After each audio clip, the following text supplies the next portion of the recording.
this morning. I know a 4-hour class seems daunting, but it is what's required by the DBPR at this time, or by the Florida legislature at this time. If you've come to a course with us before, you'll notice that the format of the class is a little bit different now. That's because Florida law requires that we incorporate certain topics. And so everything is organized into those topics.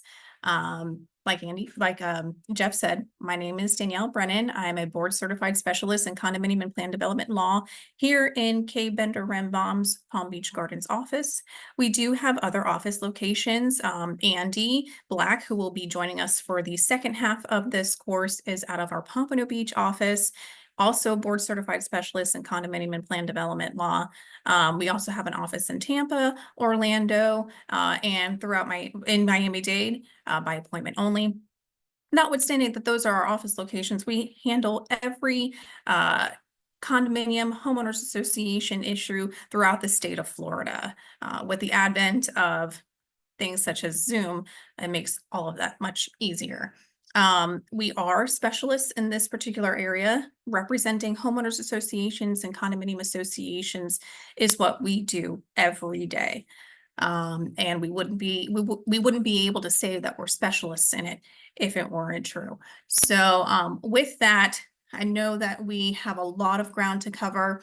The information, like Jeff said, you'll have the PowerPoint. We may not get to everything on the PowerPoint, but just know that what's being discussed and provided in the PowerPoint, this is informational purposes only. It's for your education.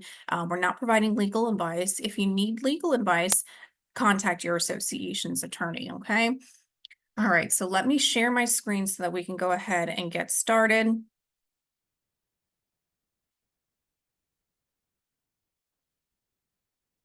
And then we get to the slideshow. Looks good. I'm seeing it so far.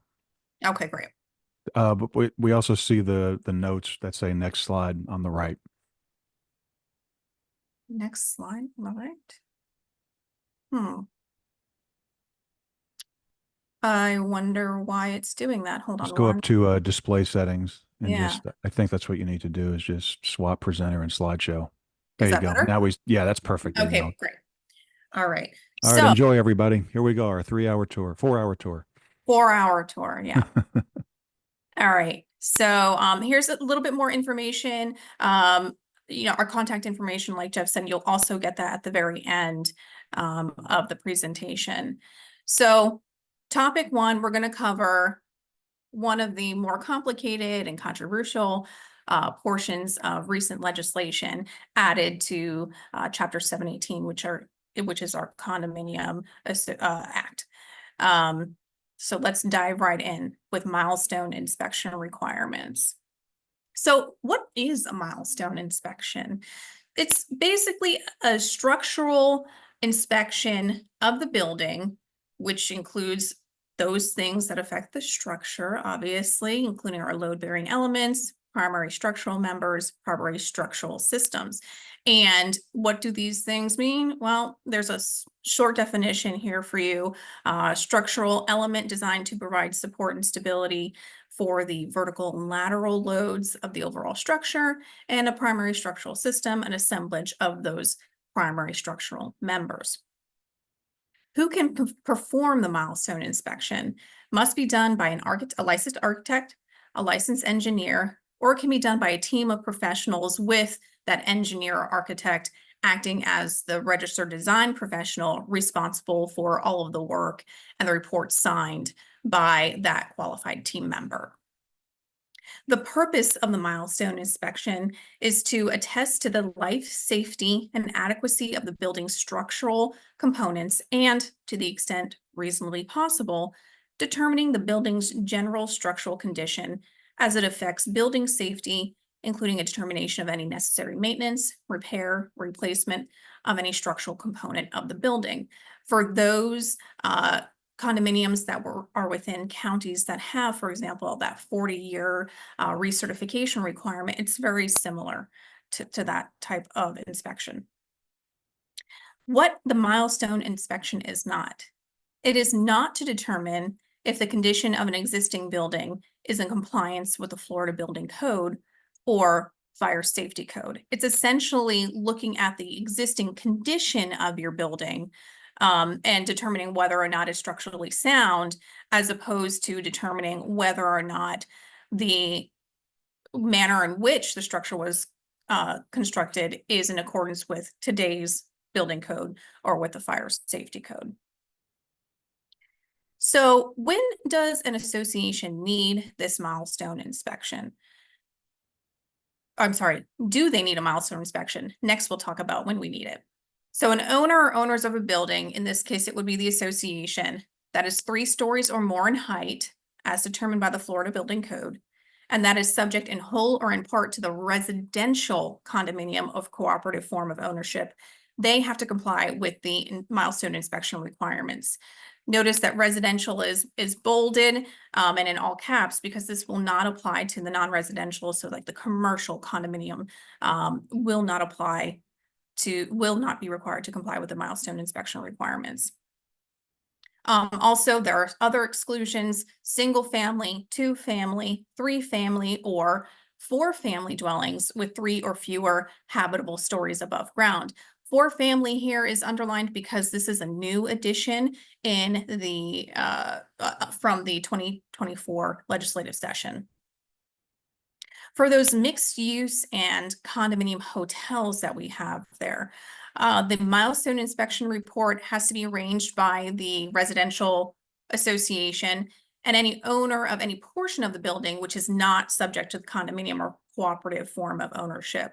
They are each responsible for ensuring compliance with the requirements for the milestone inspection, and the association is going to be responsible for all of the costs associated with the milestone inspection that is for their portion of the building. So now that we know that we do need one, when do we need to do it? And unfortunately for this, we got to do a little bit of math. The initial milestone inspection has to be performed by December 31st of the year in which the building reaches 30 years of age.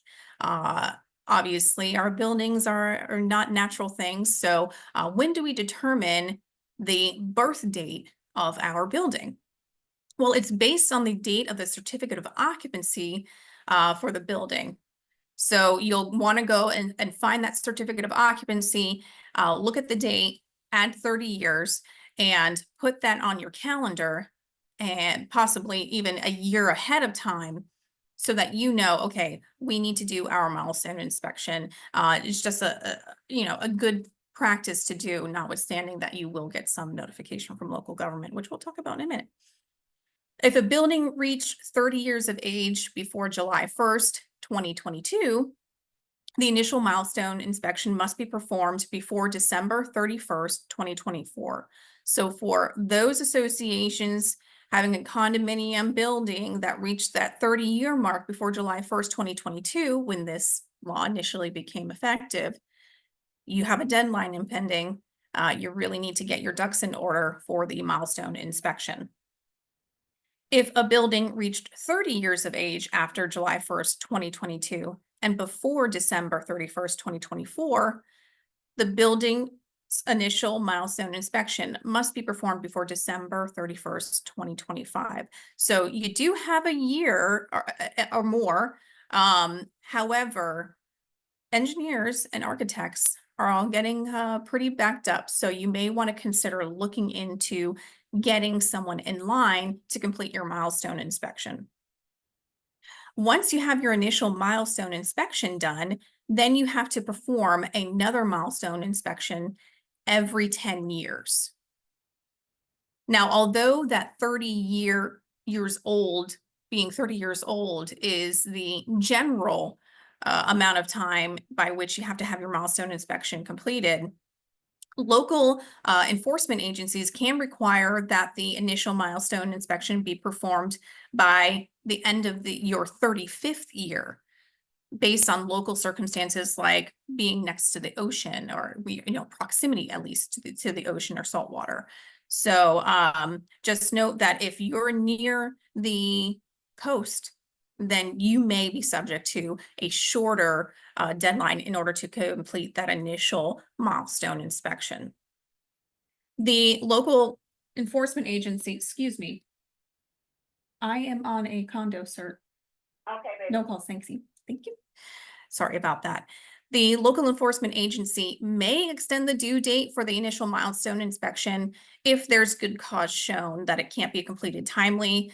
If the owners have entered into a contract with an architect or engineer to perform the inspection and the inspection cannot reasonably be completed before the deadline, or there's some other circumstance to justify that extension. For those milestone inspection reports prepared before July 1st of 2022, the local enforcement agency may accept that inspection report for the structural integrity and condition inspection of a building if the inspection and report substantially complied with the milestone inspection requirements. Like I was talking about before, this milestone inspection is similar to that 40-year recertification that your county may require.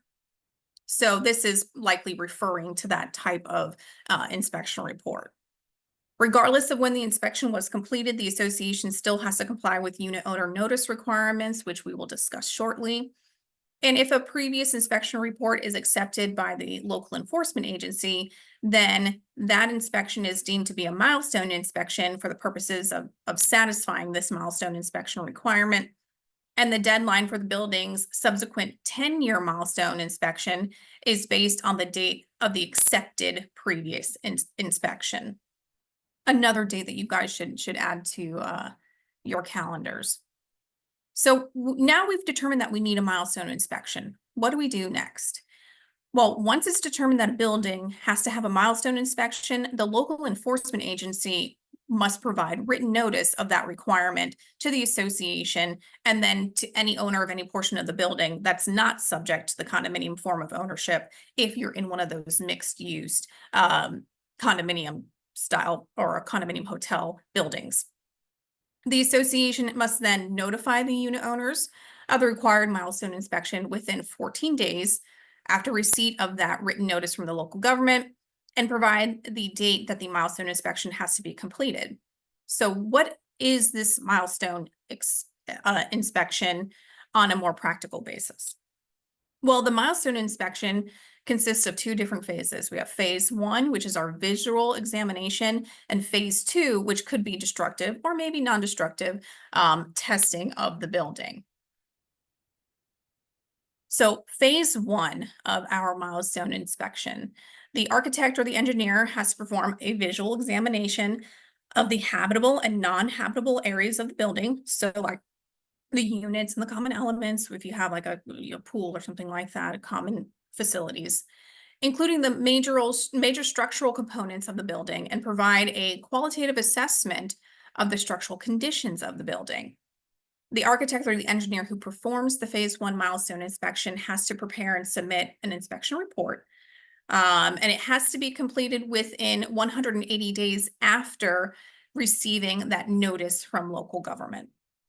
Completion of phase ones means that the architect or the engineer submitted the inspection report by email, US mail, or commercial delivery service to the local enforcement agency. So it's not enough that they have it completed on paper.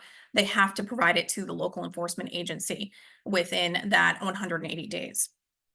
If the architect or engineer finds no signs of substantial structural deterioration to any building components under visual examination, then phase two of the inspection is not required.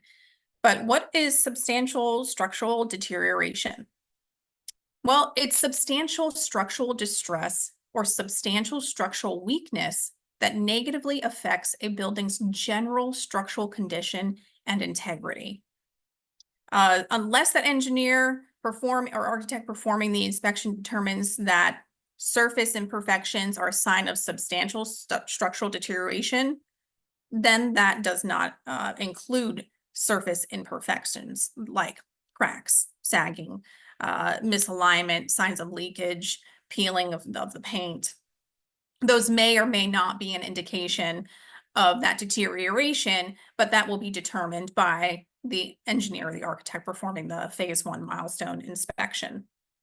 So if there is that deterioration shown, then they would conduct a phase 2 inspection. A phase 2 inspection may involve destructive or non-destructive testing at the engineer or the architect's discretion. The inspection may be as extensive or as limited as necessary to fully assess areas of structural distress in order to confirm that the building is structurally sound and safe for its intended use, and to recommend a program for fully assessing and repairing distressed and damaged portions of the building if those items are found. If a phase 2 inspection is required, then 180 days after submitting the phase 1 inspection report, the architect or the engineer doing the phase 2 inspection has to submit a phase 2 progress report to the local enforcement agency with a timeline for completion of the phase 2 inspection. The inspector who completes a phase 2 milestone inspection has to prepare and submit an inspection report. Now, we've talked about needing to prepare an inspection report. Now, what does this have to include? So upon completion of a phase 1 or phase 2 milestone inspection, the inspector must submit a sealed copy of the inspection report with a separate summary. So it's not just the report, it's also a separate summary of what's contained in the report at a minimum, just those two things at a minimum, of the material findings and recommendations in the inspection report to the association. If there's another owner who owns a portion of the building that's not subject to the condominium form of ownership, to that owner, and to the building official of local government having jurisdiction in your area. The inspection report has to minimally meet all of this criteria. Have the seal signature of the engineer or architect, indicate the manner and type of inspection forming the basis for the inspection report, identify any structural deterioration, if any, within a reasonable professional probability based on the scope of the inspection, state whether there are safe, unsafe, or dangerous conditions, recommend any remedial or preventative repair for any items that are damaged but not substantial structural deterioration, and identify and describe any items requiring further inspection.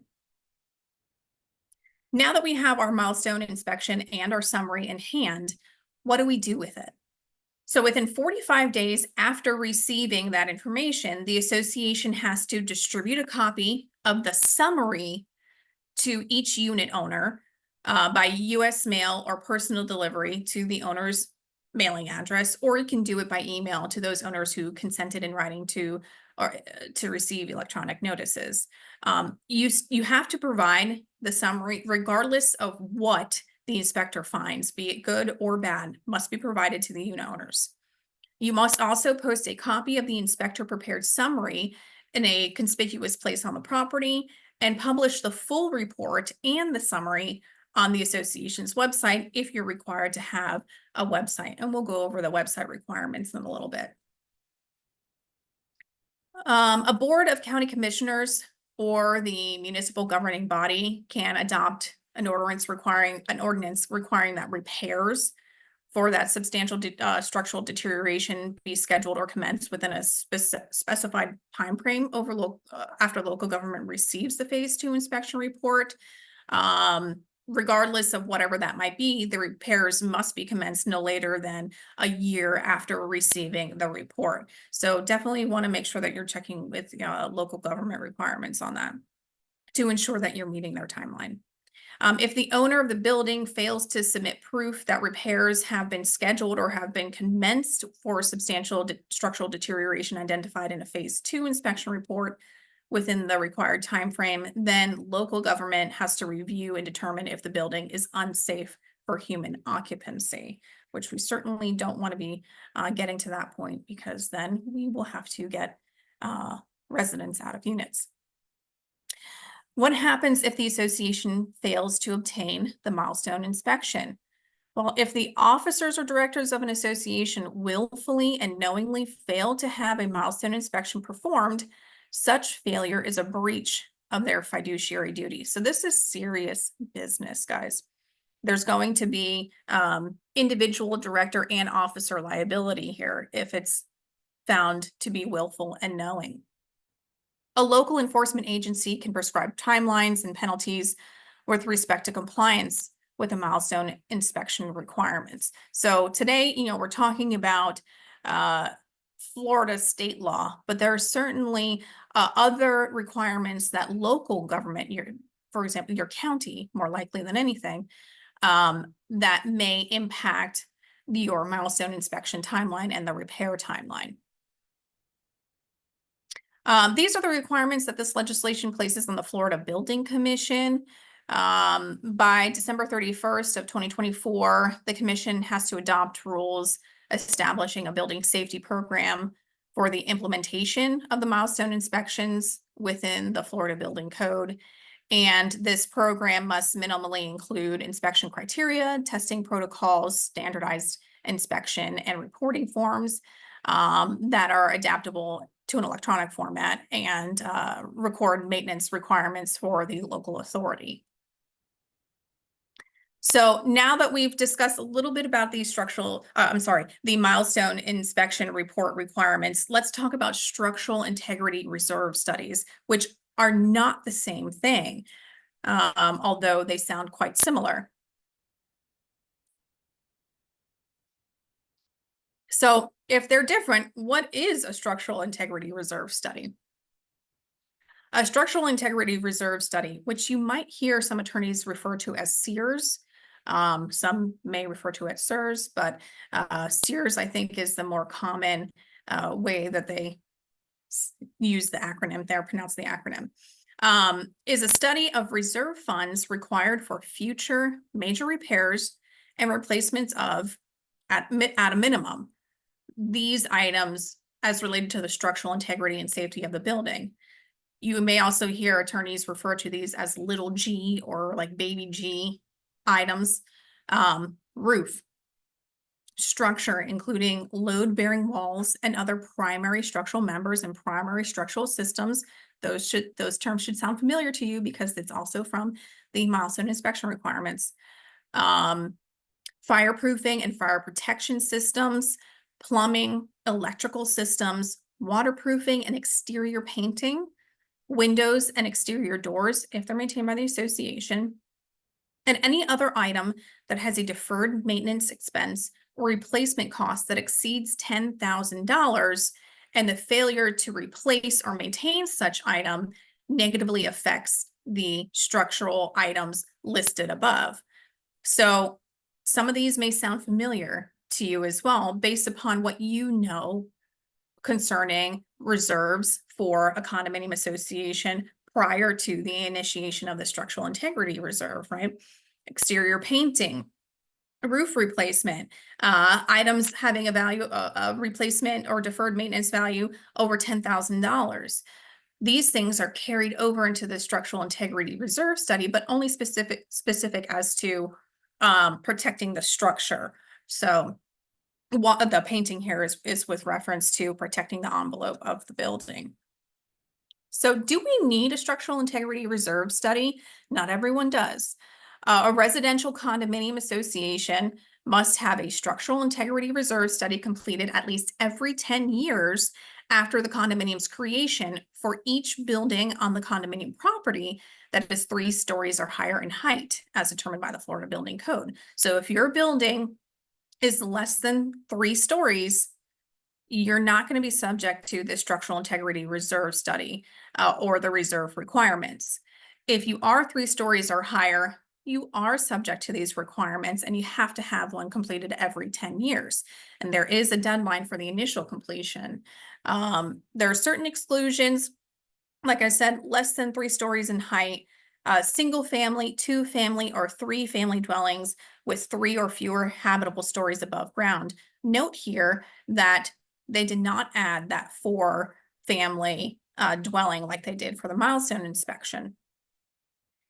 Any portion or component of a building that has not been submitted to the condominium form of ownership. This is a little bit different from the milestone inspection, right? Where we had to coordinate with the owner of any other portion that which was not subject to the condominium form of ownership. This would be an exclusion from that. Any portion or component of a building that is maintained by a party other than the association, i.e. the unit owner, which is why we had the notation before about windows, doors, because if they're maintained by the unit owner, well, then they're not going to be subject to the structural integrity reserve study requirements. And also commercial condominiums, as you know, the residential there was emphasized. This is not going to apply to our commercial condominiums. So a structural integrity reserve study is based on a visual inspection of the condominium property, something akin to a phase 1 milestone inspection. At a minimum, a structural integrity reserve study has to identify each item of the condominium property being visually inspected, state the estimated remaining useful life and the estimated replacement cost or deferred maintenance expense of each item being visually inspected, and provide a reserve funding schedule with a recommended annual reserve amount that achieves the estimated replacement cost or deferred maintenance expense of each item of the property being inspected by the end of the estimated remaining useful life of the item. All of this should sound fairly familiar because it's very similar to the way in which our condominiums must have reserves today. So who can perform the structural integrity reserve study? May be performed by any person qualified to perform such study. How very gracious of the legislature to provide us with that guidance there. However, the visual inspection portion of the structural integrity reserve study has to be performed or verified by a licensed engineer, a licensed architect, or a person certified as a reserve specialist or professional reserve analyst by CAI, Community Association Institute, or the Association of Professional Reserve Analysts. When do we need to have the CEUs completed? So associations existing on or before July 1st, 2022, which are unit owner controlled, have to have a structural integrity reserve study completed by December 31st, 2024. Again, this is an impending deadline. So for our condominiums that are 3 stories or more in residential, you want to make note, if you haven't started getting your CEUs in line, make sure that you get your ducks in a row. An association that is required to complete a milestone inspection on or before December 31st, 2026 may complete the structural integrity reserve study together with the milestone inspection period, but in no event may the structural integrity reserve study be completed after December 31st, 2026. If the milestone inspection required or an inspection completed similar, remember, I harken back to the 40-year recertification requirement, was performed within the past 5 years and meets the structural integrity reserve study requirements, then that inspection may be used in place of the visual inspection portion of the structural integrity reserve study. Just know that you still have to get to the calculation of the reserves portion of the structural integrity reserve study. So we've gone through the process. Now we have our structural integrity reserve study. What do we do with it? Well, this is a new law effective July 1st of this year. Once we have it, within 45 days after receiving it, the association has to distribute a copy of the study to each unit owner or deliver to each unit owner a notice that the completed study is available for inspection and copying upon request. It must be sent by U.S. mail or personal delivery to the address provided by the owner to fulfill notice requirements, or again, you can use email if they have consented to receive notice by email. The association must also provide the division with a statement indicating that the study was completed and that the association provided or made available the study to each unit owner in accordance with the above requirement, the one we just discussed. The statement must be provided to the division in a manner established by the division using a form posted on the division's website. If you guys have not familiarized yourself with the division's website, I highly recommend it. It's the Division of Florida Condominiums, Timeshares, and Mobile Homes. It does have a bunch of forms and some great information and resources for you. Structural integrity reserve studies must be maintained with the association's official records at least 15 years after the study is completed. For those associations which must have a website, the structural integrity reserve studies must be posted on the association's website or application, because you could use a mobile app as well. If the officers or directors of an association willfully and knowingly fail to complete a structural integrity reserve study, such failure is a breach of the fiduciary responsibility. Again, this is a serious thing. You really need to make sure that it is completed timely. If an association is required to have a CEUs, reserves must be maintained for the structural integrity reserve study items. Remember those little g items for which the association is responsible pursuant to its declaration. The reserve amount for such items must be based on the findings and recommendations of the association's most recent structural integrity reserve study. Makes sense because they're going to have to, as we discussed before, provide you with those amounts for each year until the end of the useful life of that item. The association can adjust replacement reserves assessments annually to take into account inflation and any changes in estimates or extension of the useful life of a reserve item caused by deferred maintenance. Now, there are certain exceptions when it comes to the CEUs reserves items. With respect to items for which an estimate of useful life is not readily ascertainable, like some would, possibly be the foundation of the building, or with an estimated remaining useful life of greater than 25 years, an association is not required to reserve replacement costs for such items. However, the association must reserve an amount of deferred maintenance expense, if any, which is recommended by the structural integrity reserve study for those items. Now, we know that with our regular, I'll call them reserves, we have the ability, the members have the ability to waive or reduce those reserves by a majority vote of the total voting interest of the association. However, that option is not available for our CEUs reserves. For a budget adopted on or after December 31st of 2024, the members of a unit owner controlled association that must have a structural integrity reserve study may not determine to provide no reserves or less reserves than required by statute for those structural integrity reserve items. If there's a multi-condominium, you can determine to provide no reserves or less reserves than required by statute if there's an alternative funding method approved by the division. And this only applies to a multi-condominium association having at least 25 condominiums.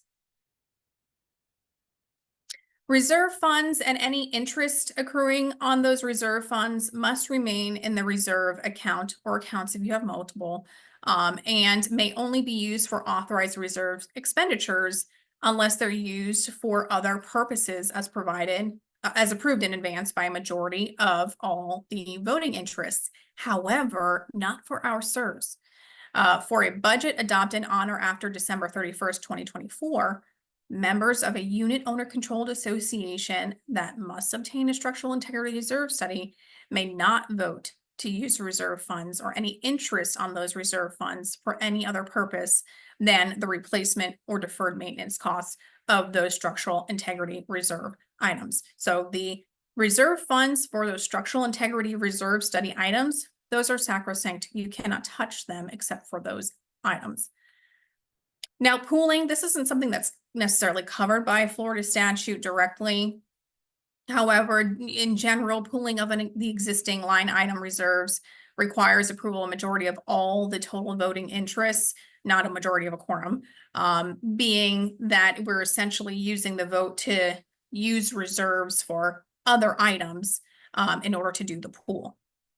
In the pool, the structural integrity reserve items, you can't add them to the general pool, but certainly check with your legal counsel on that. I'm just making a notation to correct this slide. Local government intervention. So this is new as of July 1st of 2024. If the local building official determines that the entire condominium building is uninhabitable due to a natural emergency like a hurricane, flood, drought, or earthquake, the board, upon the approval of a majority of its members, can pause contributions to its reserves or reduce reserve funding until the local building official determines that the building is habitable. Any reserve account funds held by the association may be expended pursuant to the board's determination to make the condominium building and its structures habitable. So in this instance, if your building is determined to be uninhabitable, the association's board can use the funds it has currently, including those reserve funds, to make the building habitable. Upon the determination by the local building official that the condominium building is habitable, then the association has to again resume contributing funds to its reserves. So there is a little bit of extra things that go with the milestone inspections and structural integrity reserve studies that didn't nicely fit into our first two categories. So this is just a collection of those other things. So developers are required to provide a structural integrity reserve study, notwithstanding the date or it being every 10 years, what have you. Notwithstanding when the certificate of occupancy was issued or the height of the building, a developer must include with the turnover inspection report a structural integrity reserve study attesting to required maintenance, condition, useful life, and replacement costs of these items: roof, structure, fireproofing and fire protection systems, plumbing, electrical systems, waterproofing, and exterior painting, windows, and exterior doors. Note that there's no real exception here, and that the $10,000 item threshold is not included here either. Each contract for the sale of a residential unit entered into after December 31st of 2024 must contain in conspicuous type certain disclosures regarding the milestone inspection or structural integrity reserve study. Those disclosures are actually provided by the statute. So presuming that all of you on today's course are unit owners within your respective condominium, this is some good information for you guys to know. A contract that does not conform to the disclosure requirements is voidable at the option of the purchaser prior to closing. So they can void it as if it did not exist.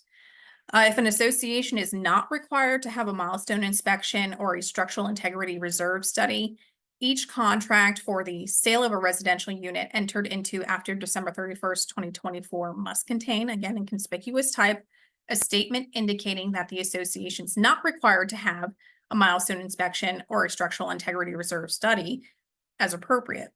And the reason being is because they would be entitled to a copy of it, right?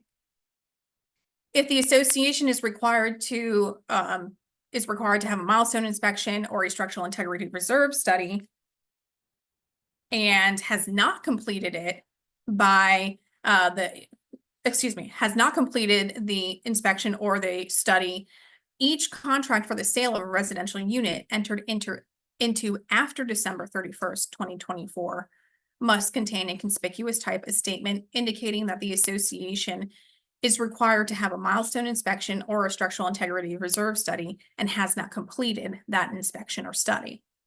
If they have completed a milestone inspection or the structural integrity reserve study, then each contract for the sale of a residential unit entered into after December 31st of 2024 must contain in conspicuous type the disclosures set forth in the statute. Each prospective purchaser who has entered into a contract for the purchase of a unit is entitled, at the seller's expense, to a current copy of, in relevant part, because there are other things that they're entitled to, the inspector prepared summary of the milestone inspection report and the association's most recent structural integrity reserve study. After those reports are provided to the purchaser, the buyer has a 3 business day right to cancel the contract upon written notice to the seller. So it's very important for our unit owners to provide that information as quickly as possible, because you want that 3-day business day right of rescission to pass so that your contract isn't then cancelable by the buyer for that reason. And it's also notable that the right to void the contract cannot be waived. So they can't agree to get rid of this right in their sales contract. Disputes regarding milestone inspections and structural integrity reserve reports, reserve studies, excuse me. So our condominium associations usually very familiar with the fact that there is arbitration out there and that there may be mandatory non-binding pre-suit arbitration requirements for your particular dispute. Well, now the legislature has expanded that definition of dispute, which is going to become effective July 1st of 2027. A dispute will include the failure to obtain the milestone inspection, the failure to obtain a structural integrity reserve study, the failure to fund reserves as required for a structural integrity reserve study item, or the failure to make or provide necessary maintenance or repairs of the condominium property recommended by that inspection or study. However, these items are not going to be subject to not mandatory non-binding arbitration, but rather must be submitted to pre-suit mediation, and if unresolved, followed by litigation.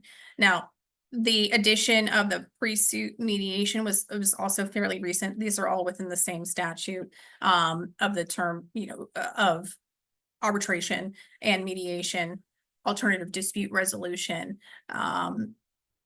So these items not subject to mandatory non-binding arbitration, but subject to pre-suit mediation. And if pre-suit mediation is unsuccessful, then you can go to litigation. So now following into topic 2 about elections, official records and record keeping. Okay, recall that I mentioned we were going to talk about the websites. We'll get into it in this section.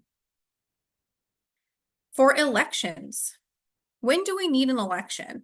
So a vacancy on the board caused by the expiration of a director's term must be filled by electing a new board member.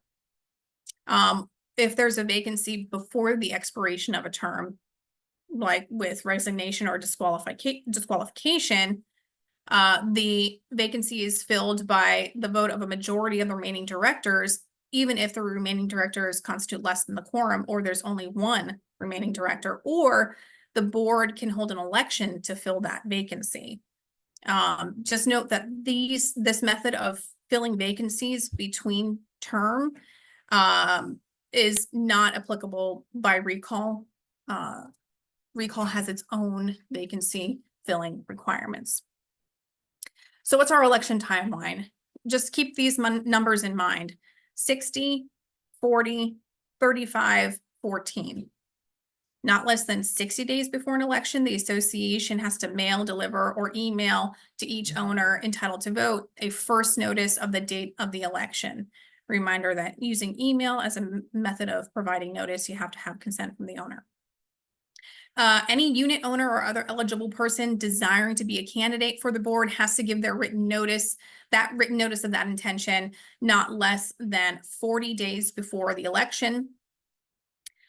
If provided by the candidate not less than 35 days before the election, the association must include an information sheet, which can be no larger than a normal sheet of paper, 8.5 by 11, to be included with the second notice of the annual meeting and election. And the association is responsible to pay for the costs of copying. Not less than 14 days, nor more than 34 days before that annual meeting and election, together with written notice and the agenda, the association has to provide that second notice of the election to all unit owners entitled to vote, together with a ballot that lists all candidates alphabetically by surname. And you're going to include those candidate information sheets if they've timely provided them, and you're going to include inner envelopes, and you're going to include outer envelopes, which we'll discuss in a bit. Generally speaking, when it comes to elections, unless otherwise provided in the governing documents, a board consists of 5 members, except if a condominium has 5 or fewer units, then the board consists of at least 3 members. If the articles of incorporation or bylaws permit directors to serve terms longer than 1 year, the terms of all directors expire at the annual meeting, unless the condominium is a timeshare or non-residential condominium. The staggered term of a board member does not expire until a later annual meeting, or all directors' terms would otherwise expire, but there are no candidates. We certainly don't want to be leaving our condominium association without its board. Term limits. So a director cannot serve more than 8 consecutive years unless approved by 2/3 of all votes cast in the election, or unless there are not enough eligible candidates to fill vacancies on the board. However, the board service that counts towards this 8 consecutive year limit is only that board service that occurs on or after July 1st of 2018, when this particular law came into effect. In a residential condominium of more than 10 units, co-owners of the units cannot serve as directors at the same time unless they own more than 1 unit, or unless there are not enough eligible candidates to fill vacancies on the board. This doesn't necessarily mean that they can't run at the same time. This just means that they can't be on the board at the same time. So co-owners can still run, and if one makes it on the board and one doesn't, then so be it.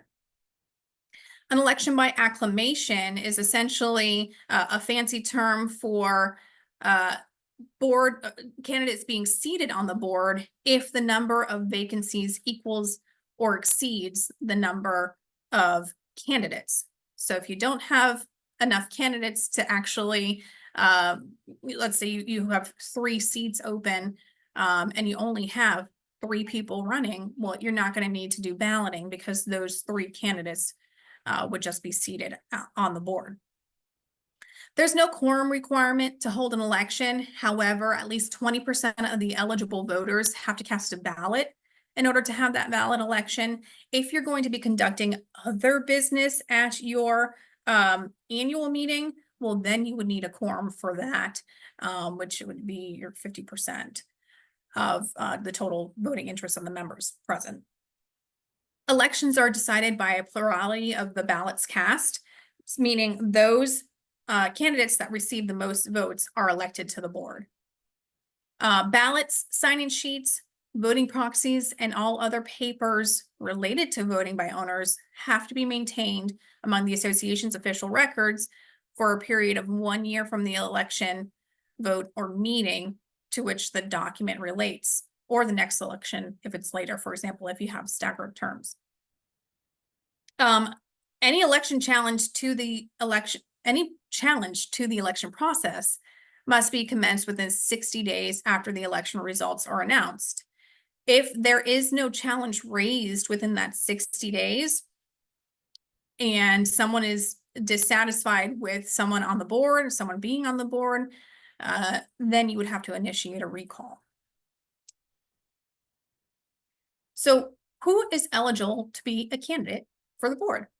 A candidate means an eligible person who has timely submitted that written notice of their intent to become a candidate. Remember, that's that 40 days before the annual meeting. Any person desiring to be a candidate for board membership must be eligible to be a candidate to serve on the board at the time of the deadline for submitting their intent to serve on the board. So at that 40-day mark, you have to be eligible and in at the 40-day mark in order to have your name listed on the ballot. A person who's delinquent in the payment of any assessment due to the association as of that 40-day deadline is not eligible to be a candidate. A person who has been suspended or removed by the division under the Condominium Act is not eligible to be a candidate. A person who has been convicted of a felony in this state, or who has been convicted of an offense in another state, which would be considered a felony in this state, is not eligible for board membership unless that felon's civil rights, like the right to vote, right to hold public office, serve on a jury, have been restored for at least 5 years as of the date the person seeks election to the board. If it's later found out that this person was ineligible due to the felony conviction, the validity of an action by the board is not affected. If a criminal charge is pending against an officer or a director, such as forgery of a ballot, theft or embezzlement of association funds or obstruction of justice, then that person may not be appointed or elected to a position as an officer or a director of any association, and may not have access to the official records of any association unless they have a court order. Now, as I mentioned before, we need to be sending our envelopes with the second notice of the annual meeting, and that's because voting in our elections are by secret ballot. A proxy, limit, or general, you can't use it. When we're voting in other association matters, sure, we can use a limited proxy for that vote, but we cannot vote by proxy for the election. An election ballot is cast by using an inner envelope and an outer envelope addressed to the person or the entity who's going to be receiving those ballots. The exterior of the outer envelope has to indicate the name of the voter, the unit or unit numbers being voted, and a space for the signature of the voter. Each inner envelope can only contain one ballot. If a member is entitled to cast more than one ballot, then separate inner envelopes are required, but may be enclosed within a single outer envelope. They just need to be sure that the units that are being voted are indicated on the outer envelope. The voter must sign the exterior of the outer envelope in the space provided and either mail or hand deliver their ballot to the association. Once it's received by the association, no ballot can be rescinded or changed. And a unit owner may not authorize any other person to vote his or her ballot, and any ballots improperly cast are invalid.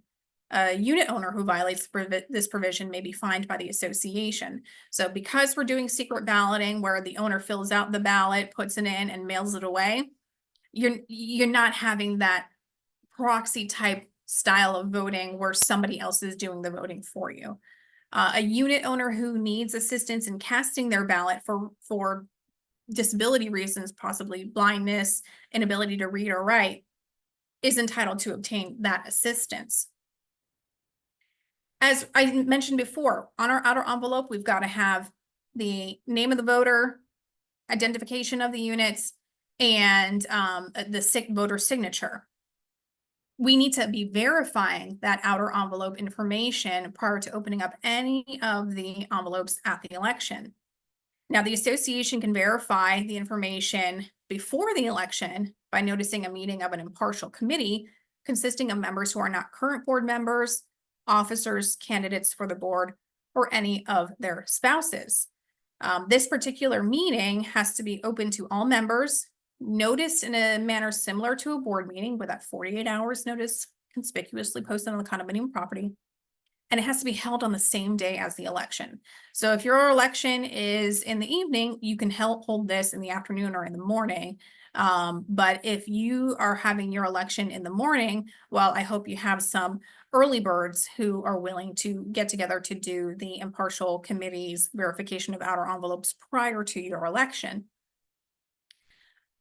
In verifying the outer envelopes, the signature and unit identification on the outer envelope must be checked against the list of qualified voters who will be checked off the list of having voted.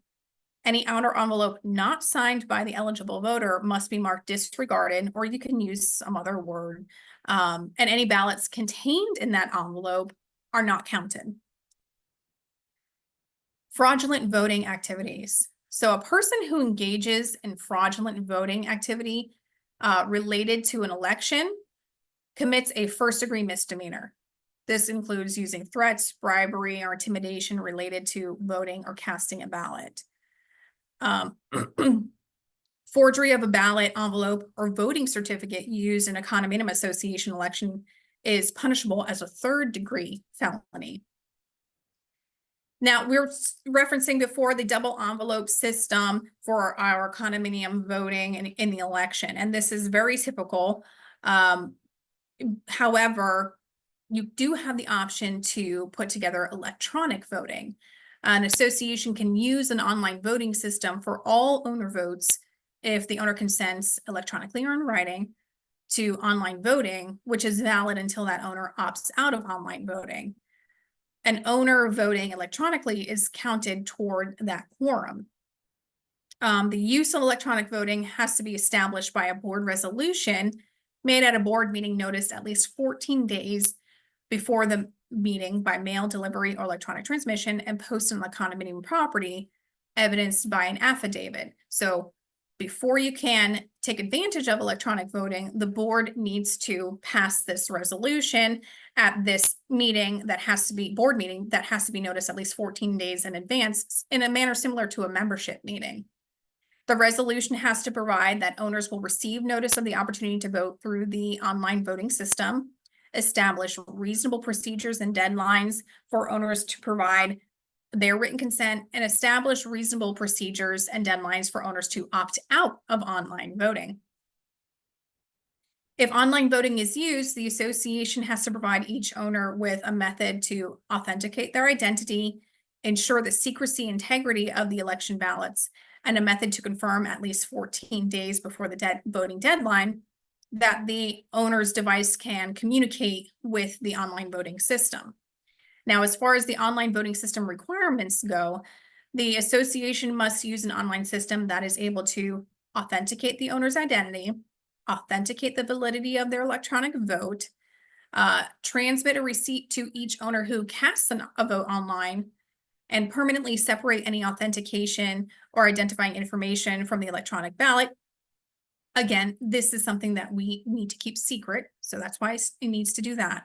And store and keep electronic votes accessible to election officials for recount, inspection, and review purposes. The first notice of the date of the election must disclose the procedures and deadlines to consent to electronic voting if the board has provided for and authorized an online voting system. So make sure that when you're putting together your resolution, you do include the requirement for the procedures to be provided in the first notice of the election. If the board authorizes online voting, the board must honor a unit owner's request to vote electronically at all subsequent elections unless the owner opts out of online voting. A vote of the unit owners cannot be taken on any other issue other than the issues specifically identified in the electronic vote when a quorum is established based on unit owners voting electronically. So when you're voting on something electronically, you really need to stick to what is provided in that electronic ballot and not go beyond that at the meeting. The officers. So we've discussed the election of our directors. Now let's talk about how we get our officers. Unless otherwise provided in the bylaws, a board must have a president, secretary, and a treasurer who perform the duties of their offices in a similar manner as officers of like corporations. Unless prohibited in the bylaws, the board may appoint other officers and grant them duties as it deems appropriate. Unless otherwise provided in the bylaws, officers serve without compensation and at the pleasure of the board. Generally, officers are appointed by the board immediately following the election of the directors at a meeting typically referred to as an organizational meeting of the board. Directors generally cannot vote by proxy or by secret ballot. However, they can use secret ballots when voting for officers. There's no prohibition against changing officers mid-term. Recall, they serve at the pleasure of the board. So if the board is no longer pleased with their service, the board can remove them and then fill that vacancy. It's something that you're going to want to verify with your governing documents. Typically, it's going to be found in your bylaws, sometimes in your articles of incorporation. So we referenced before vacancies occurring on the board by disqualification. Now, what can disqualify someone from service? An officer or director who knowingly solicits, offers to accept, or accepts a kickback commits a third-degree felony.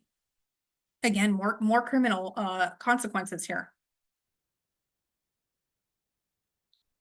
Is subject to a civil penalty, that means money, and must be removed from office and a vacancy declared. A kickback is anything or service of value for which consideration has not been provided for that person's own benefit or for the benefit of their immediate family from anyone providing or proposing to provide goods or services to the association. An officer or director charged by information or indictment for any crime outlined in this statute, which would include forgery of a ballot, theft or embezzlement of association funds, obstruction of justice, is going to be removed from office. If the charges are resolved without a finding of guilt, then they're reinstated for the remainder of the term if there's any remainder of that term. A director or officer more than 90 days delinquent in the payment of any monetary obligation to the association is deemed to have abandoned their seat, creating a vacancy on the board. Again, that's more than 90 days. That's not on the 90th day, that's on the 91st day. A director who knowingly and willfully violates the official records inspection requirements, which we'll discuss in a moment, 2 or more times within a 12-month period commits a second-degree misdemeanor and must be removed from office. That 2 or more times within a 12-month period, that's what the statute defines repeatedly as. So when you look at the statute, you'll see that word repeatedly stated, and that's what it means, 2 or more times within a 12-month period. Any person who knowingly or intentionally defaces or destroys accounting records that are required to be maintained during the period for which such records are required to be maintained, again, something that we'll discuss in a little bit, or who knowingly or intentionally fails to create or maintain accounting records that are required to be created or maintained with the intent of causing harm to the association or one or more of its members, commits a first-degree misdemeanor, is personally subject to civil penalty, again, that's money, and must be removed from office and a vacancy declared. A person who willfully and knowingly refuses to release or otherwise produce association records with the intent to avoid or escape detection, arrest, trial, or punishment for the commission of a crime, or to assist another person with avoidance or escape, commits a third-degree felony and must be removed from office. A person who uses a debit card issued in the name of the association or billed directly to the association for expenses that are not a lawful obligation of the association commits theft and must be removed from office. Well, what is a lawful obligation of the association? This is an obligation that has been properly pre-approved by the board and is reflected in the board meeting minutes or in the written budget. If the board finds that an officer or director has violated the conflict of interest requirements, which will be discussed in Andy's portion of the presentation, the officer or director is deemed to removed from office, creating a vacancy to be filled in accordance with law.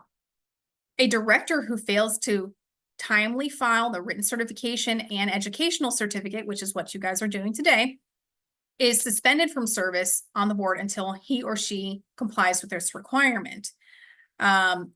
Failure to have such written certification or educational certificate on file does not affect the validity of any board action. However, you want to make sure that you get it done and provide that to your secretary so that it is on file. Condominium association websites. So you heard me mentioning for those associations that are required to have a website, have to post the structural integrity reserve study onto the website. This is who is required to have the website. For now, condominium associations having 150 or more units have to have a website, but effective January 1st of 2026, it's going to be an association with 25 or more units. So they're drastically lowering the number of units that are required for an association to have a website. If this is your association, you don't have a website, start getting your ducks in a row to get that website in place, because you're going to need to post a bunch of different official records of the association onto that website. And it's probably going to take you a fair amount of time to go through your official records, get them digitized for posting. So the association's website must be an independent website or a web portal wholly owned and operated by the association, or the website or web portal operated by a third-party provider that the association owns, leases, rents, or retains the rights to use. And a lot of times your management company may provide you with a website location.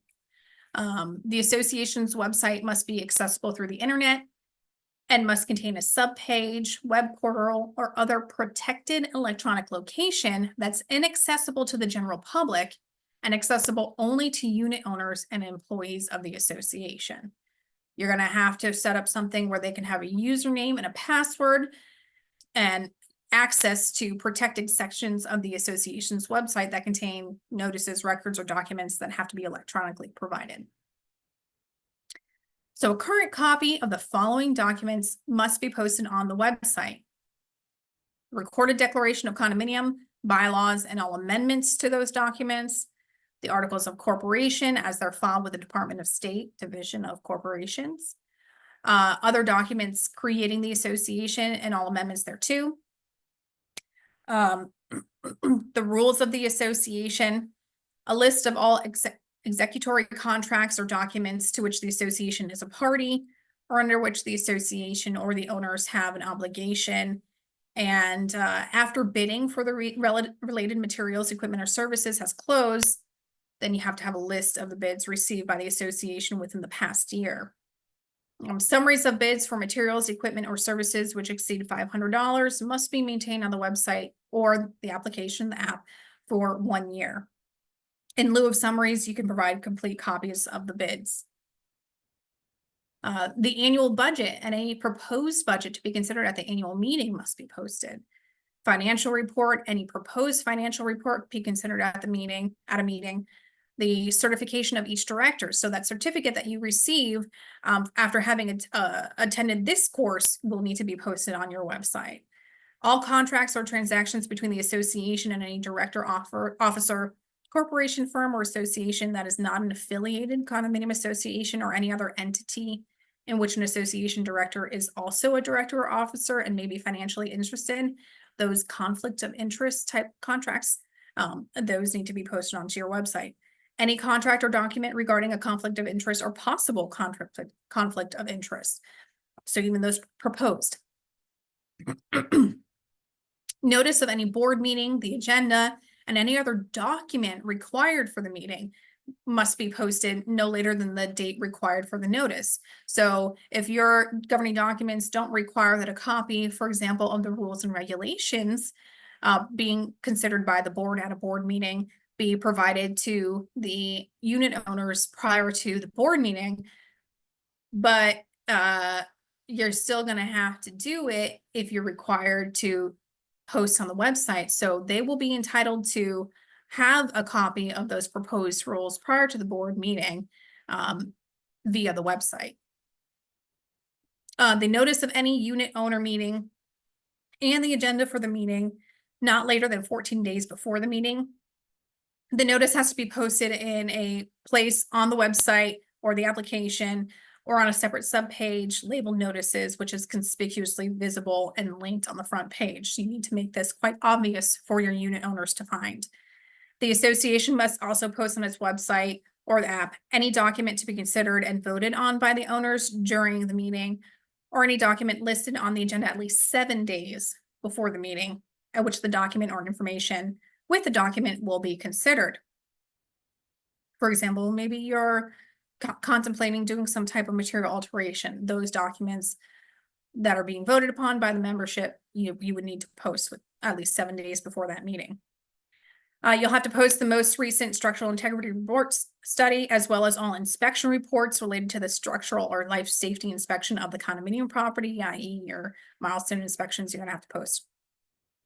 Copies of all building permits issued for ongoing or planned construction. If you see me pausing to make notes, it's because I'm making notations of typos that need to be fixed. The failure to post these documents on the website does not in and of itself invalidate any action or decision of the association. Each association must designate on their website a person or entity with a street or email address for receipt of a request for an estoppel certificate. Estoppels will be discussed in Andy's portion of the presentation. The association must ensure that the information and records that are not accessible to unit owners are not posted on the association's website, and we'll discuss what those records are momentarily.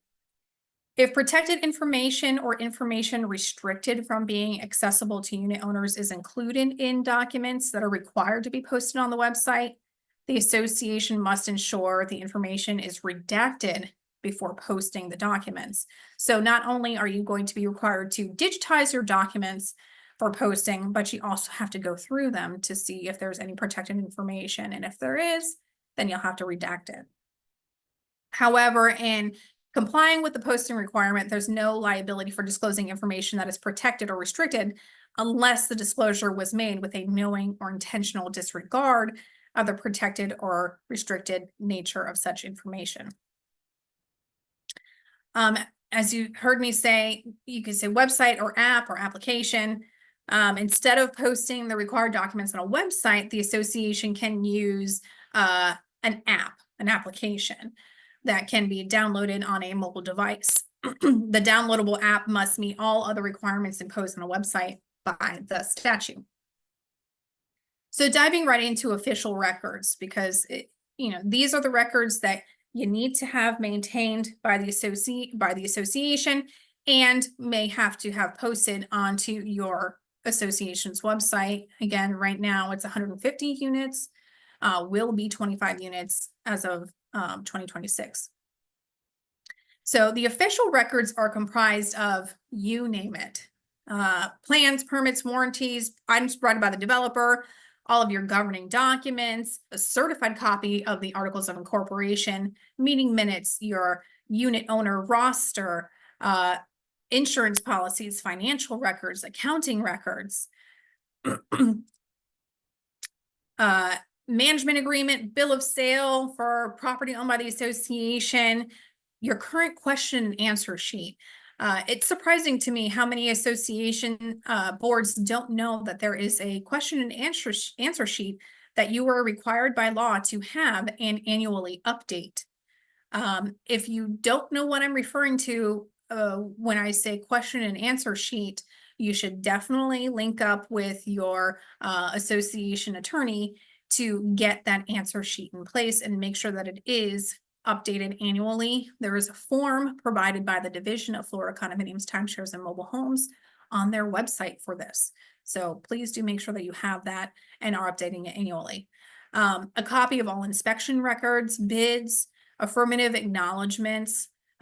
Those will be discussed in the financial portion with Andy.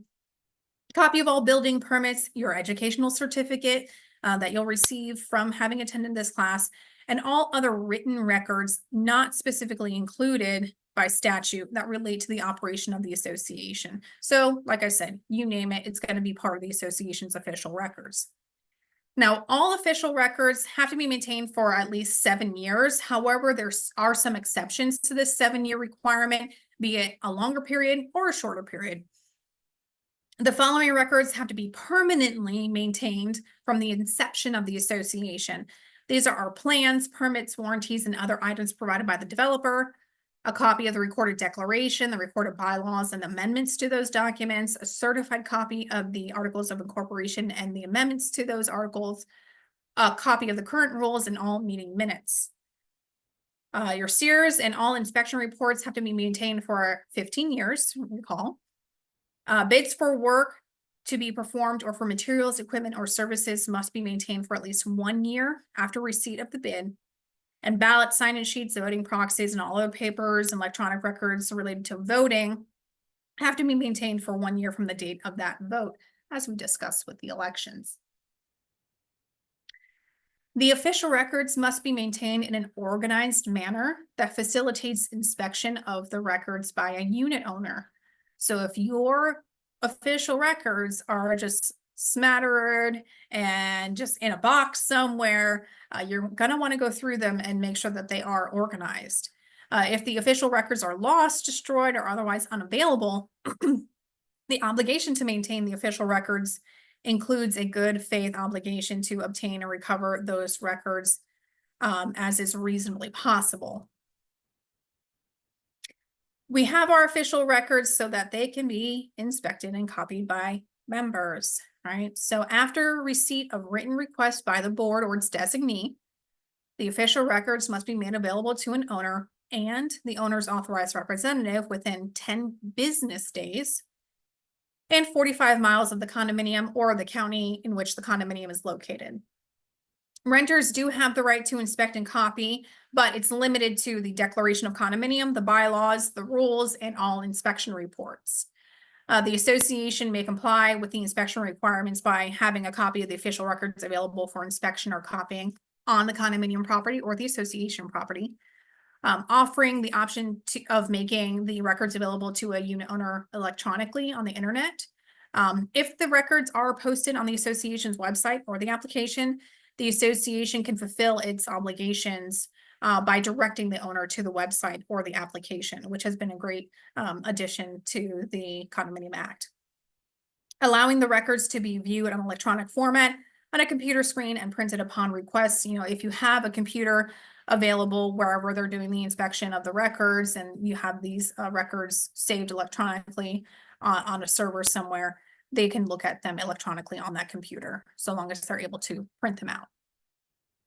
The right to inspect the records includes the right to make or obtain copies at reasonable expense, if any, of the member. So the association has to allow a member or their authorized representative to have a portable device like a smartphone, tablet, scanner. I have actually seen an owner bring a printer like this size to scan documents.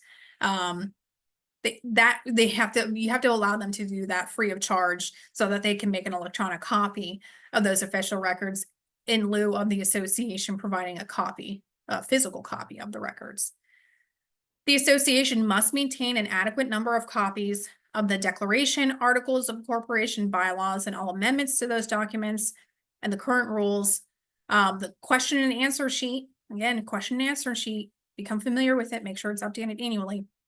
And year-end financial information on the condominium property to ensure their availability to owners and to prospective buyers, and can charge their actual costs for preparing and furnishing those documents to those requesting the documents. So you actually need to have these copies on hand.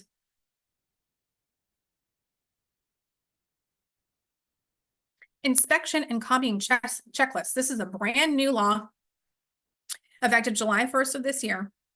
In response to a written request to inspect records, the association must simultaneously provide the requester a checklist of all records to be made available for inspection and copying.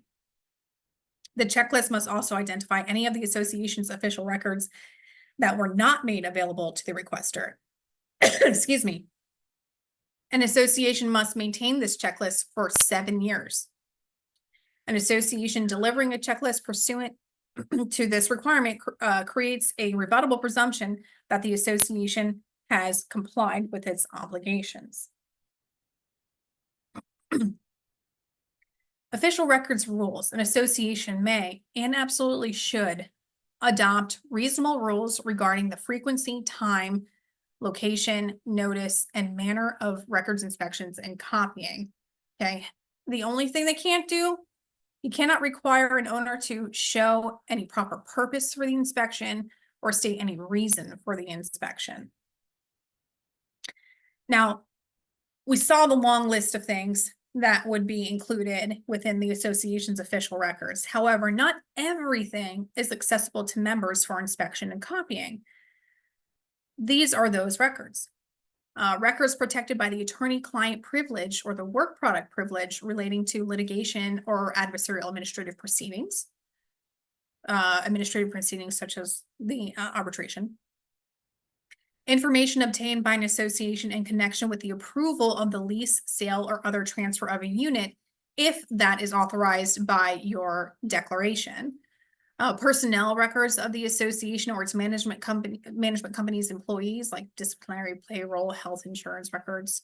However, personnel records does not include written employment agreements with an association employee or management company, or budgetary or financial records that indicate the compensation paid to an association employee. So obviously the owner is going to be able to know how much the association is paying for its services. Medical records of unit owners. You may think, oh, why would we have medical records? Well, there is such thing as the emotional support animal or the service animal, in which the association may come into custody and possess medical records of unit owners.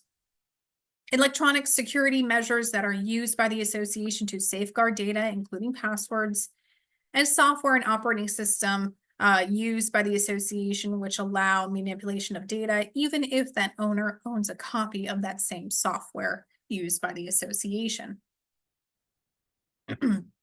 All affirmative acknowledgements, again, something that Andy will go over in his section of the presentation. Social security numbers, driver license numbers, credit card numbers, email addresses, telephone numbers, facsimile numbers, emergency contact information, and addresses of a unit owner, other than as provided to fulfill the association's maintenance notice requirements, excuse me, and other personal identifying information of any person. Again, this is going to exclude the information needed to fulfill the association's notice requirements, like the name, unit designation, mailing address, property address, and any address, email address, or facsimile number provided to the association to fill the notice requirements. Also, the association can print and distribute to unit owners a directory containing the name, unit address, and all telephone numbers of each unit owner. However, an owner can exclude their telephone numbers from the directory if put in writing to the association.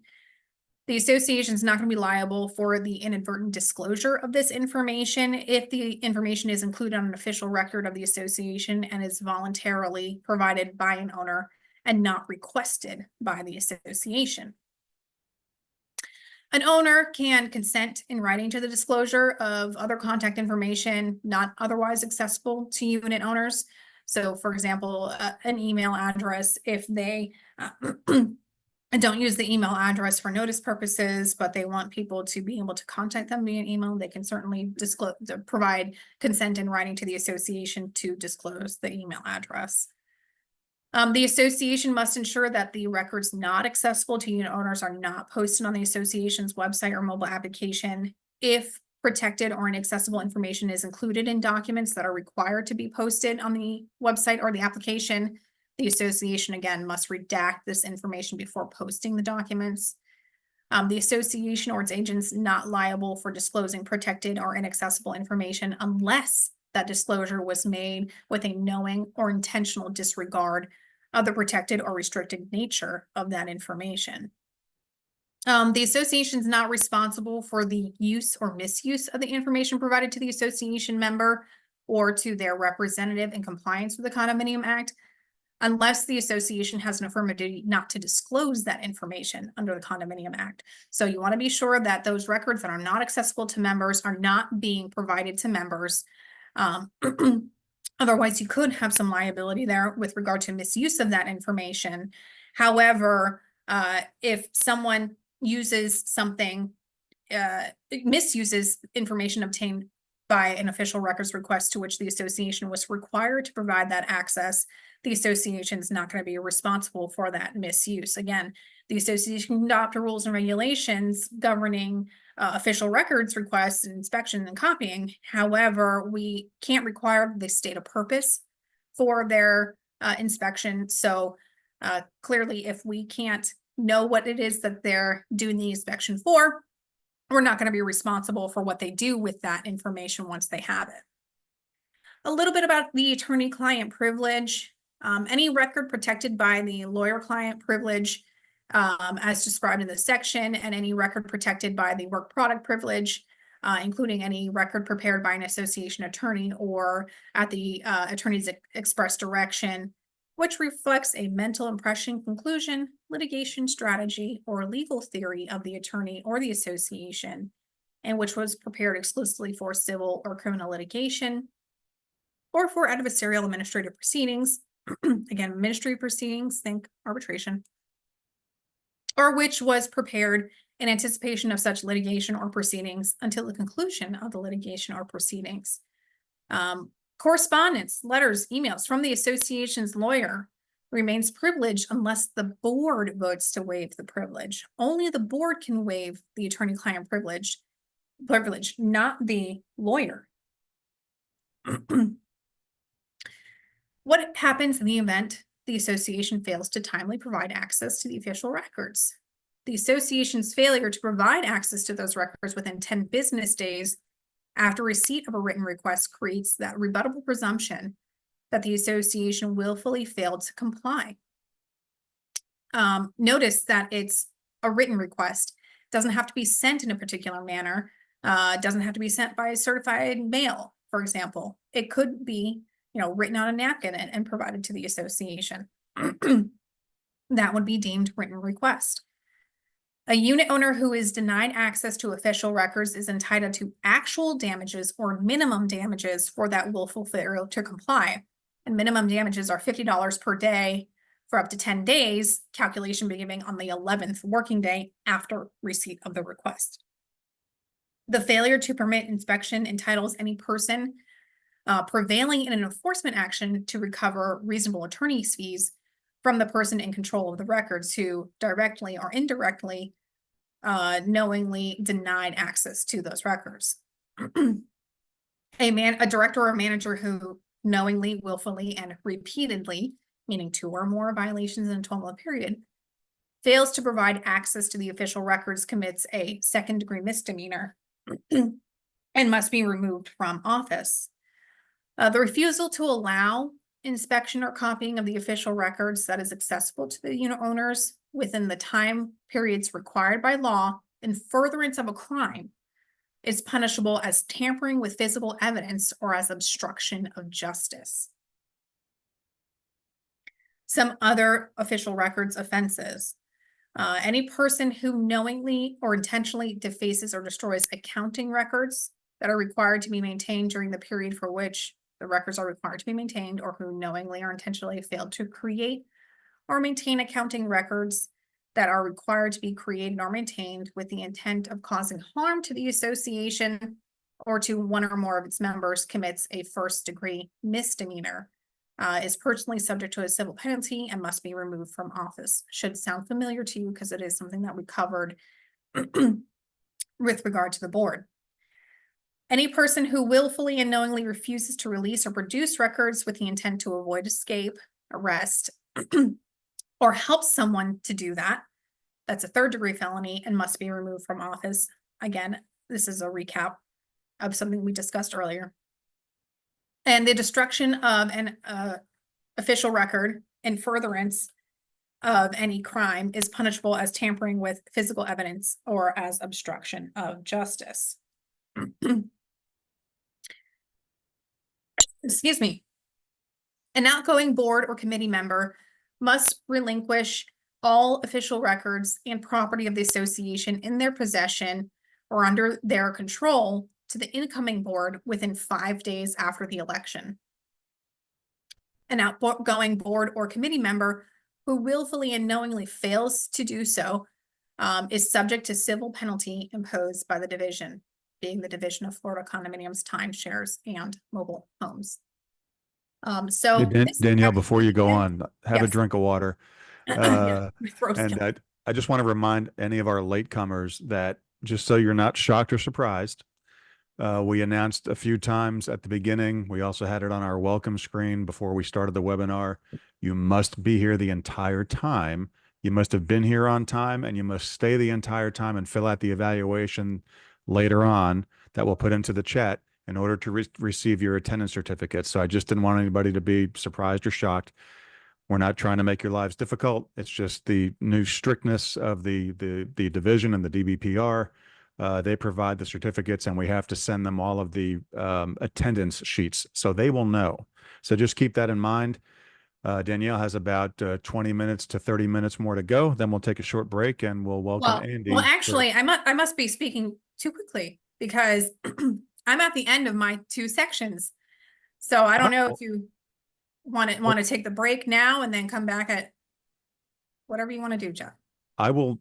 Did you still have another slide or 2 to go over? I didn't mean to interrupt. I just heard. No, I don't actually, because the next one is moving on to topic 3. Oh, well, that's wonderful. So folks, what we'll do is Danielle will give some parting words on how you can get in contact with her, and her contact information will also be available at the end. I will let Andy know that we're close to having him come on board with us.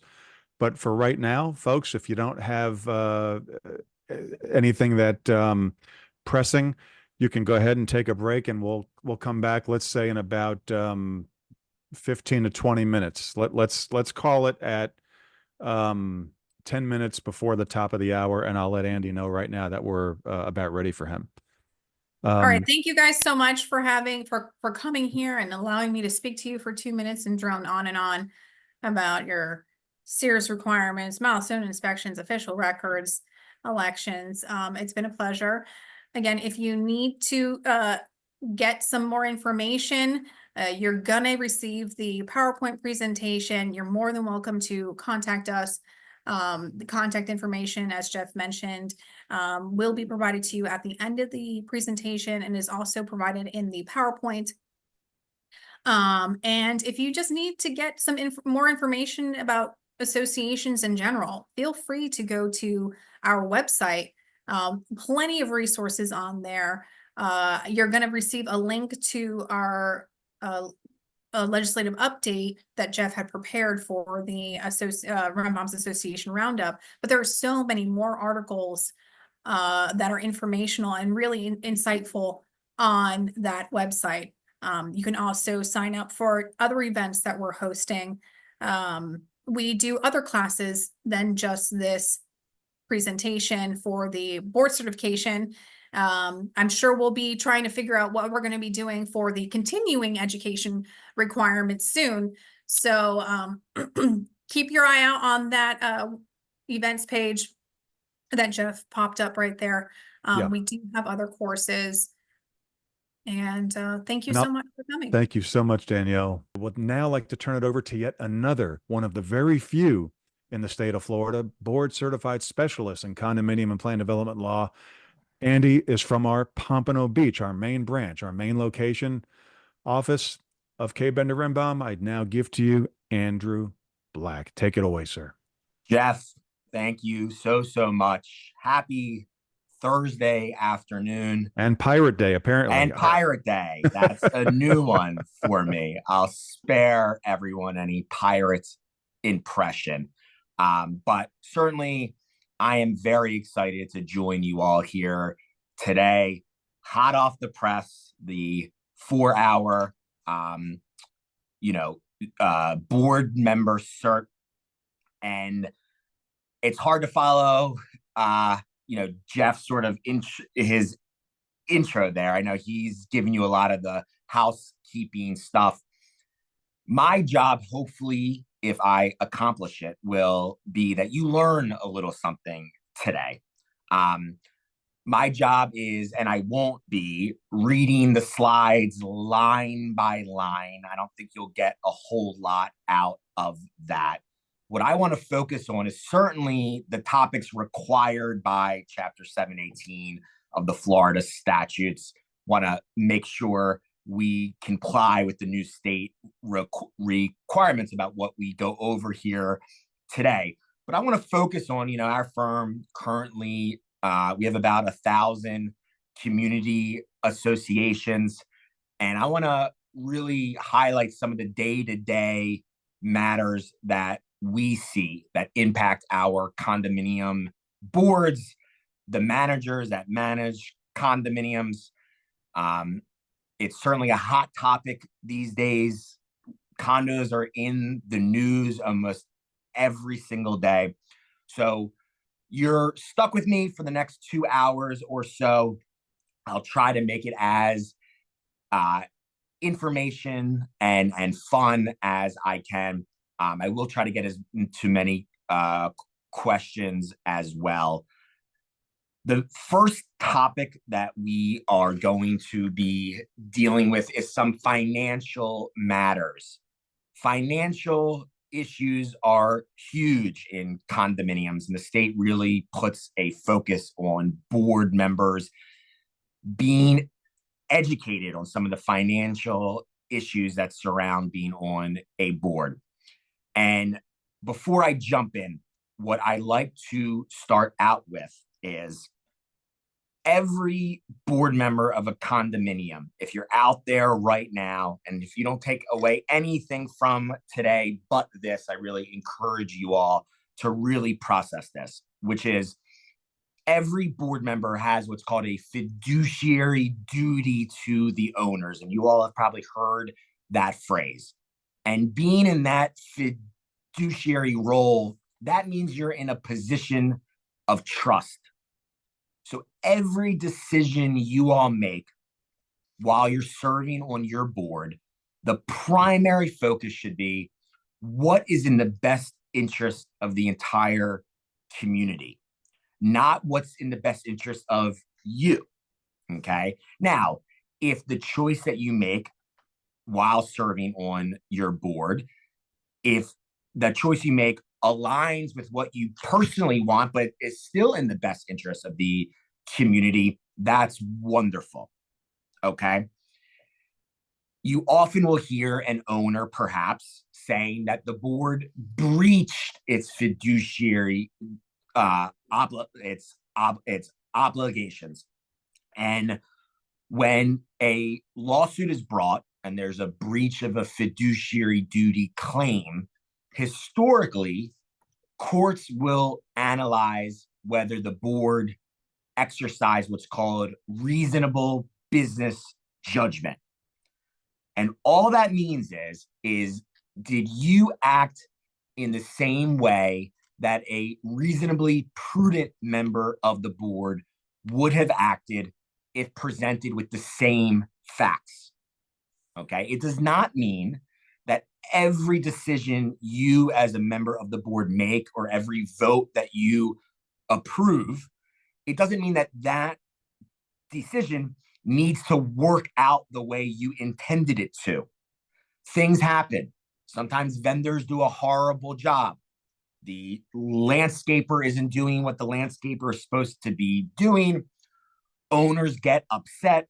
They direct that anger, of course, to your board.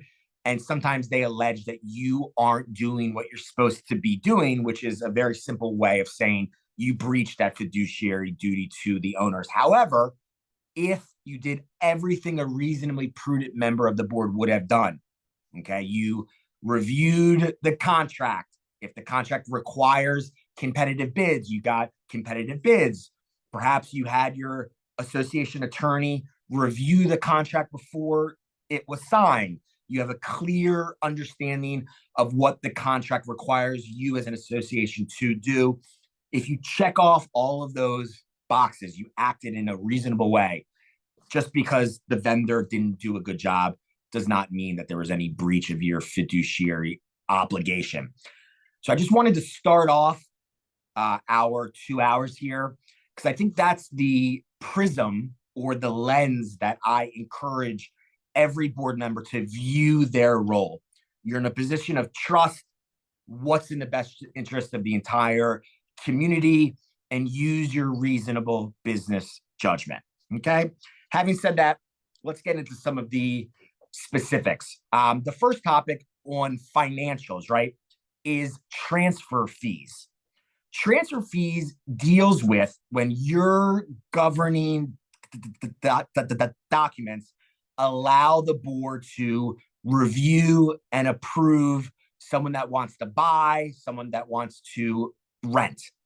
And if your governing documents have that authority, that's step one. If the governing documents also allow you all to charge a transfer fee, which is essentially the fee that you pay a third-party company to do that background report, to get the criminal history of the, new buyer or someone who wants to rent. That cost that the association incurs with that third party who runs that background report, under the statute, the association is allowed to charge a transfer fee if your governing documents allow it. Your governing documents are your deck, your articles of incorporation, or your bylaws, okay? So you need to have the transfer fee authority in the governing documents in order to charge that transfer fee. Under 718 of the Florida statutes is $150 maximum transfer fee per applicant, okay? Except for husband, wife, or parent, dependent child, they're considered as one applicant for transfer fee. So again, $150 maximum. We get asked quite often, well, what if the background company charges us more? Perhaps the proposed buyer is an international buyer, and for your third party company to do a background check in a global type of way, they charge you more. And my answer will be the statute caps it at $150 per applicant. So if your background company charges you $300, right, the extra $150 is just an association expense. Okay, so that's transfer fees. In the same way, and this is again dealing with sale and lease applications under Chapter 718 of the Florida statutes, if your the declaration or bylaws requires or authorizes the association to charge a security deposit for someone who wants to rent, you're able to charge that security deposit, and it cannot exceed 1 month's rent. The key takeaway here is a security deposit is refundable. It is not income for your condominium. It's refundable, and it's to address if the tenant causes damage to the condominium property while he or she is residing there. If there's no damage at the end of that lease agreement, per statute, the association is required to return that security deposit. Okay. If there is damage, the tenant, breaks, a door handle going into the lobby when they're trying to move a couch in, and you document that damage, obviously, you're required to send notice to that tenant that you will be making a claim on that tenant's security deposit, and you should outline what that damage is for. Okay, so the main takeaways here are, in connection with the sale or lease application process, the two fees that can be charged are a transfer fee, $150 maximum, as well as a refundable security deposit. Those are the two fees that you can charge at either transfer of ownership or when someone wants to rent.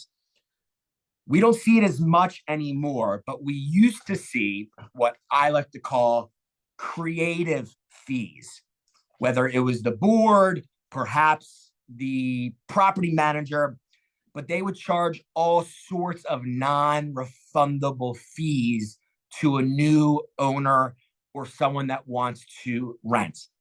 And there was actually a class action lawsuit filed in Miami-Dade County, I want to say 5 years ago.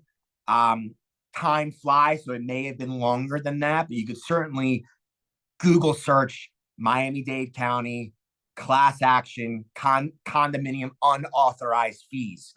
And there was a lawsuit filed, a settlement was reached, but the early holdings of the lower courts were very clear that it's a big no-no for condominiums to be charging all these ancillary non-refundable fees. So if you're on a board that perhaps charges non-refundable fees at the point a new owner buys or someone wants to rent, we strongly urge you to get with your current association attorney to understand the potential challenges there are if someone does object to that. The next few slides, and again, I can't emphasize this enough, I'm not going to be reading line by line. The outline is an awesome resource for you all to have. But of course, I want to touch on estoppel certificates. Certainly, if you're a manager, you have dealt with these. If you're on the board, it's likely you have dealt with these. These are often requested by the title company during a sales transaction. Okay. And what the estoppel certificate is, and it's a statutory form. And we outline in the slides exactly what must be on each estoppel that is requested of the condominium. But an estoppel shows the new buyer what monies are owed as part of their obligation of being a unit owner. It also shows if there's an assigned parking space. It provides, if there's any open violations that affect that unit. But the main primary reason that the concept of estoppel certificates exist is so the new owner knows what's unpaid. And so the association protects its right to seek those unpaid amounts from the new owner. So the association representative who's completing that estoppel certificate, you want to make sure that you have the accurate information on what unpaid sums there are owed. The word estoppel, I think it's kind of a cool word. It means that someone is prevented from denying a fact. So if you think about that, that means if you don't list an unpaid amount on the estoppel, the association is precluded under the law from seeking that sum from the new owner. And on the flip side, the new owner, they're the person that is prevented from denying that fact. The owner cannot claim that they were not notified that there's unpaid sums. So that's sort of the 10,000-foot view on what the estoppel certificate even means and what it is for. Again, if you have a property management company, I'm venturing to guess they handle these estoppel certificates for you. Certainly, if the owner is delinquent to the association and they're at your attorney's office for collection or foreclosure, I'm venturing to guess your attorney is the one that handles preparing the estoppel certificate when a request is made. If you're a self-managed board and you've never dealt with an estoppel certificate, or you're new to the board and you're not sure how it works, again, we strongly urge you get with your current association counsel. There is a statutory form that has various things that must be included. They're right on these slides here. Again, I'm not going to read line by line, but there's various things you need to know and to make sure that is included on those estoppel certificates. The cost, the statute does allow the association to charge a fee to the party who's requesting it. The charge is per statute. The state of Florida, via the DBPR, okay, they can modify the fees every 5 years. I understand these fees were last changed in 2022. So the next revision likely will not be until 2027. But as you will note, especially if you're a manager out there, there's various fees. If someone wants a rush request, you can charge an extra amount. If an owner is delinquent, you can charge an extra amount. But you want to make sure you're aware that you do complete the estoppel certificate. If it's not a rush, you have 10 working days to do so. Okay. Again, this is just talking about that the CBPR can modify the estoppel fees every 5 years. The estoppel certificates, they're valid for 30 days if sent via email. They're almost always sent via email. So there's a 30-day period that they are valid for. Again, you might be thinking we're spending a lot of time on something that isn't that crucial, perhaps, but the state of Florida has, again, put a big emphasis on these sort of financial things, and we want to make sure that the concept of estoppel is well known to all of you, and you need to make sure that your estoppel certificates are accurate. Another thing I just want to take a moment on is there's language in 718, and we cited a lot of it here, that talks about other requested information that your association might get from a title company, a bank representative, if there's an owner needs to get a mortgage to pay for their home, and the bank's involved, and the bank's doing their own review of the association. Oftentimes, the bank will send these very long questionnaires that they want the association to fill out. And the statute addresses this. And it does state that the association is allowed to charge a fee to that third party who's requesting other information. Again, it's most often in the form of like a lender questionnaire. And if you have your attorney assist with it, then there could be attorney's fees incurred as well. Oftentimes, our firm will get a lender request where the lender wants to know what pending litigation the association is currently involved in. And obviously, you as a board or you as the manager shouldn't be answering that. You should have your current association counsel address that. And we obviously charge a fee, but we charge it to that requesting party for that. The key thing, the main takeaway from this slide dealing with other requested information that a third party might ask of you outside of just a regular estoppel request, is any answers that you all give, perhaps in a lender questionnaire. It's at the bottom of this slide that the responses herein are made in good faith and to the best of my ability as to their accuracy. And that's a beautifully drafted legal statement, right? What that is basically saying is, I'm the association representative who's completing this lender questionnaire. I'm doing the best I can based on what information I have. You're not signing an affidavit that everything is 100% correct. You're stating, based on the information that we have, in good faith, this is what we think the answers are. So if you're on the board or you're a manager,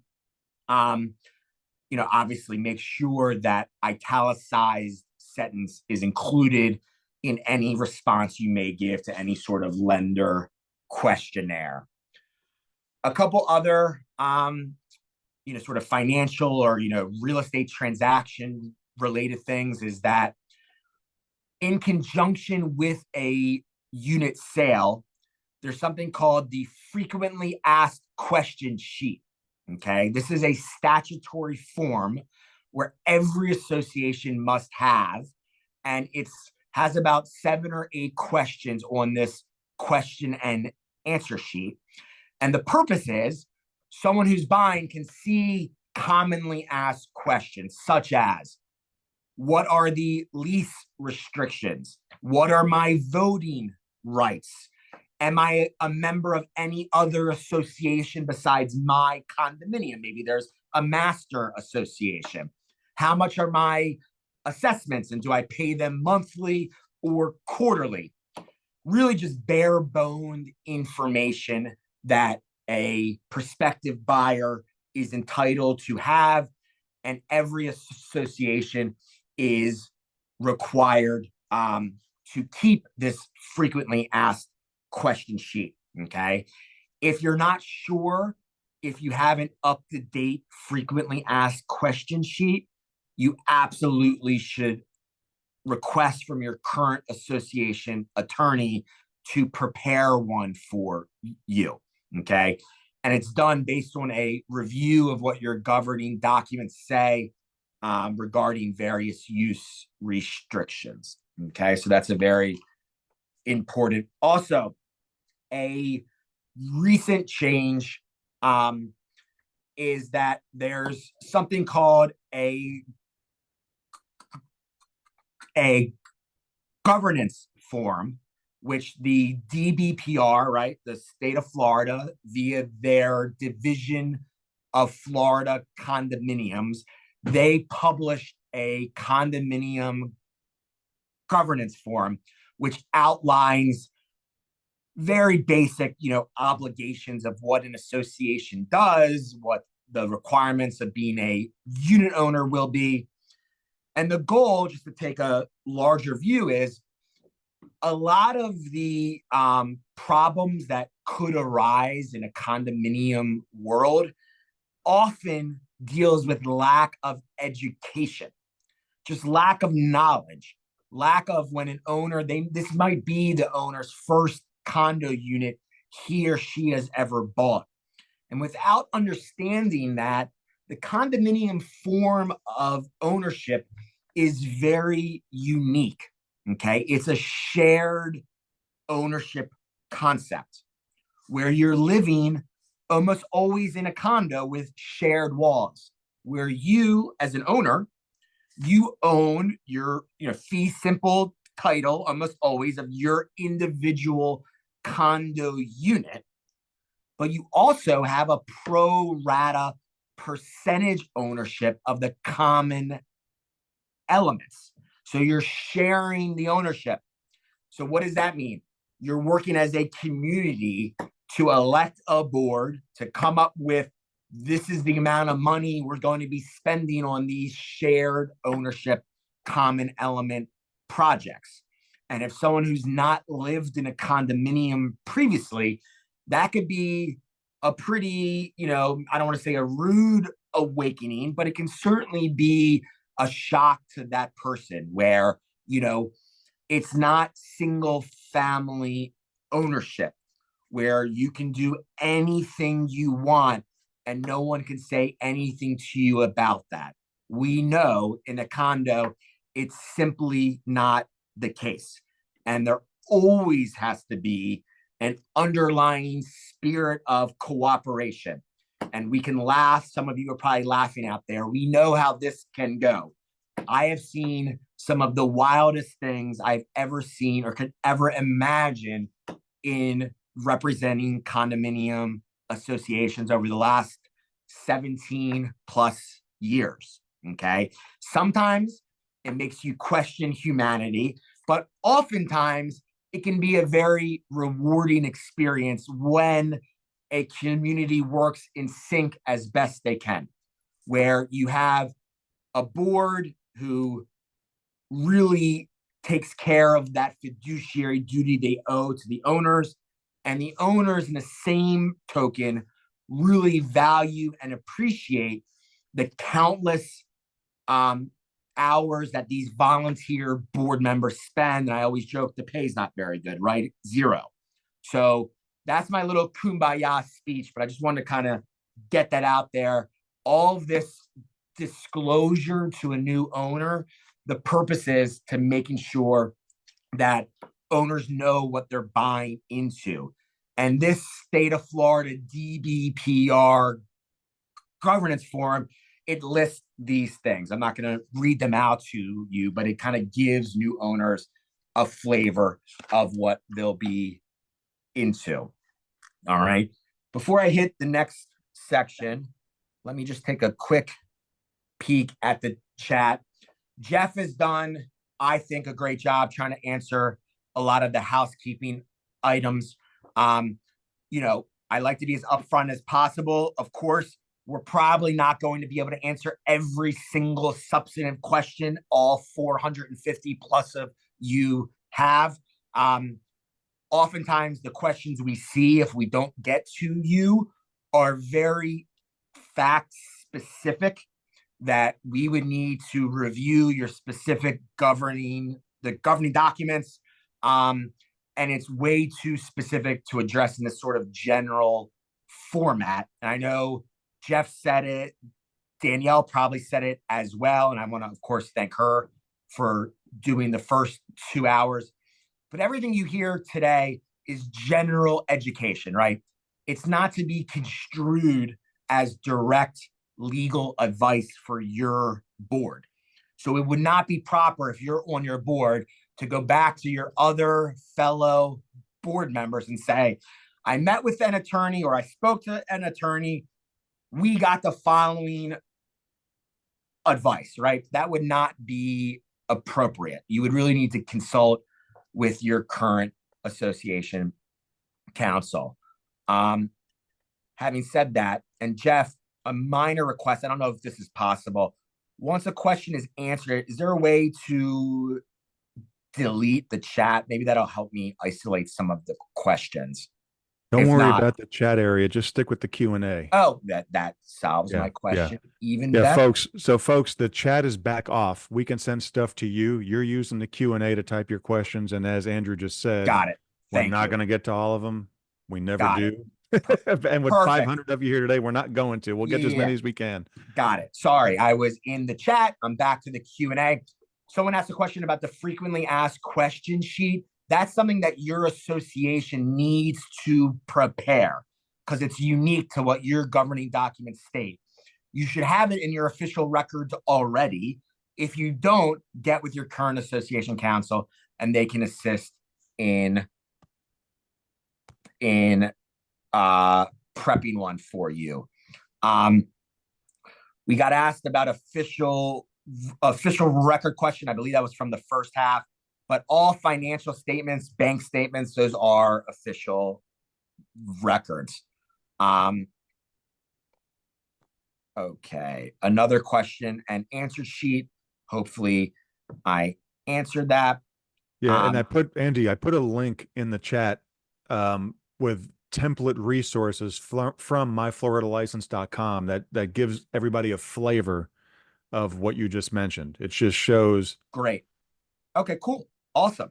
Yeah, I got a bunch of questions about that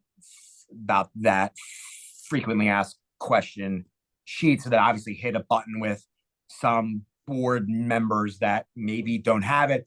We also got asked about that DBPR governance form. Can you include that in your application? Absolutely. I'm a big fan of educate the owners as much as you can, right? You know, I think it's certainly great. Let the board know, you know, or let the new owners know as much as you can. Okay. Let me just go through a quick question. When I talk about the state of Florida, I'm referring to the DBPR, the Department of Business and Professional Regulation. They're the state agency that regulates condos. There is a sub-agency within the DBPR. That's the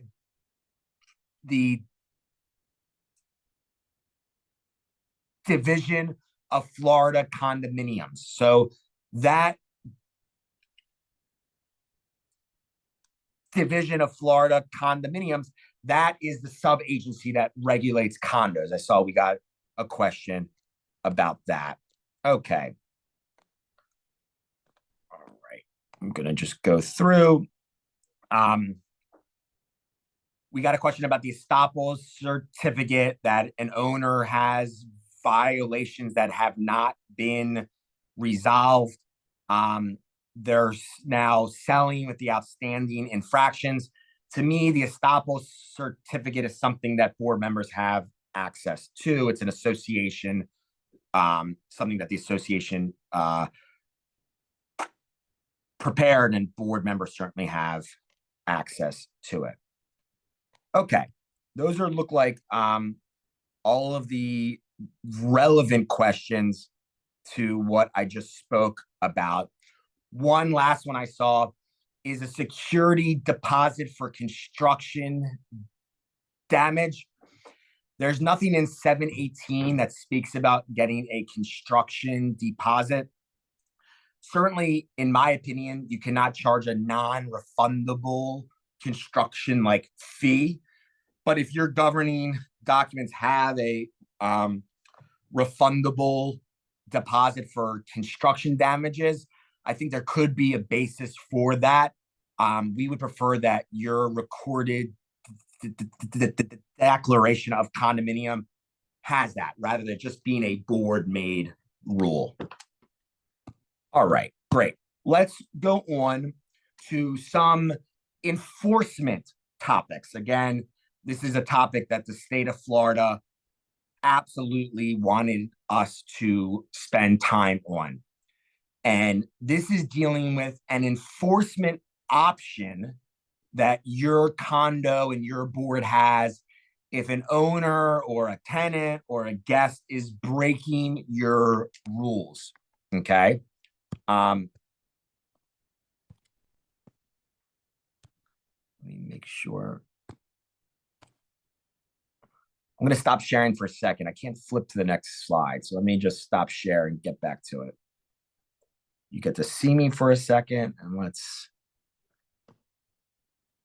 Yeah, technology is wonderful when it works the way you want it to. There Yeah. you go. All right, this is back. So let me go.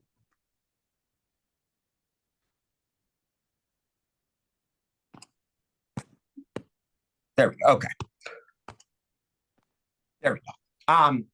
So enforcement options, your governing documents restrict pets, they restrict commercial trucks, they restrict, you can't do a exterior alteration without board approval. You all know the common use restrictions, and part of the fiduciary duty of the board is to uniformly and timely enforce this. What does that mean? And before I jump into fining, uniformly means you should be enforcing your restrictions against all violations that you know or should know about, right? You can't be arbitrary. You can't pick and choose which commercial truck you want to enforce against. It's got to be objective and uniform. The second is it has to be timely. You have to timely enforce these things. Our strong recommendation is within 1 year of when the board knew or should have known that a violation exists, you should be commencing formal enforcement. The risk you have, and I'll take each one. The risk you have is if you do not uniformly enforce your restrictions, where you're picking and choosing, you're being arbitrary, an owner could raise what's called a selective enforcement defense. You probably have heard that phrase. A selective enforcement, it's a defense raised by an owner when the association starts formal enforcement efforts against them. So the association sends your courtesy notice to John Smith for him to get rid of his impermissible truck. You send multiple courtesy notices.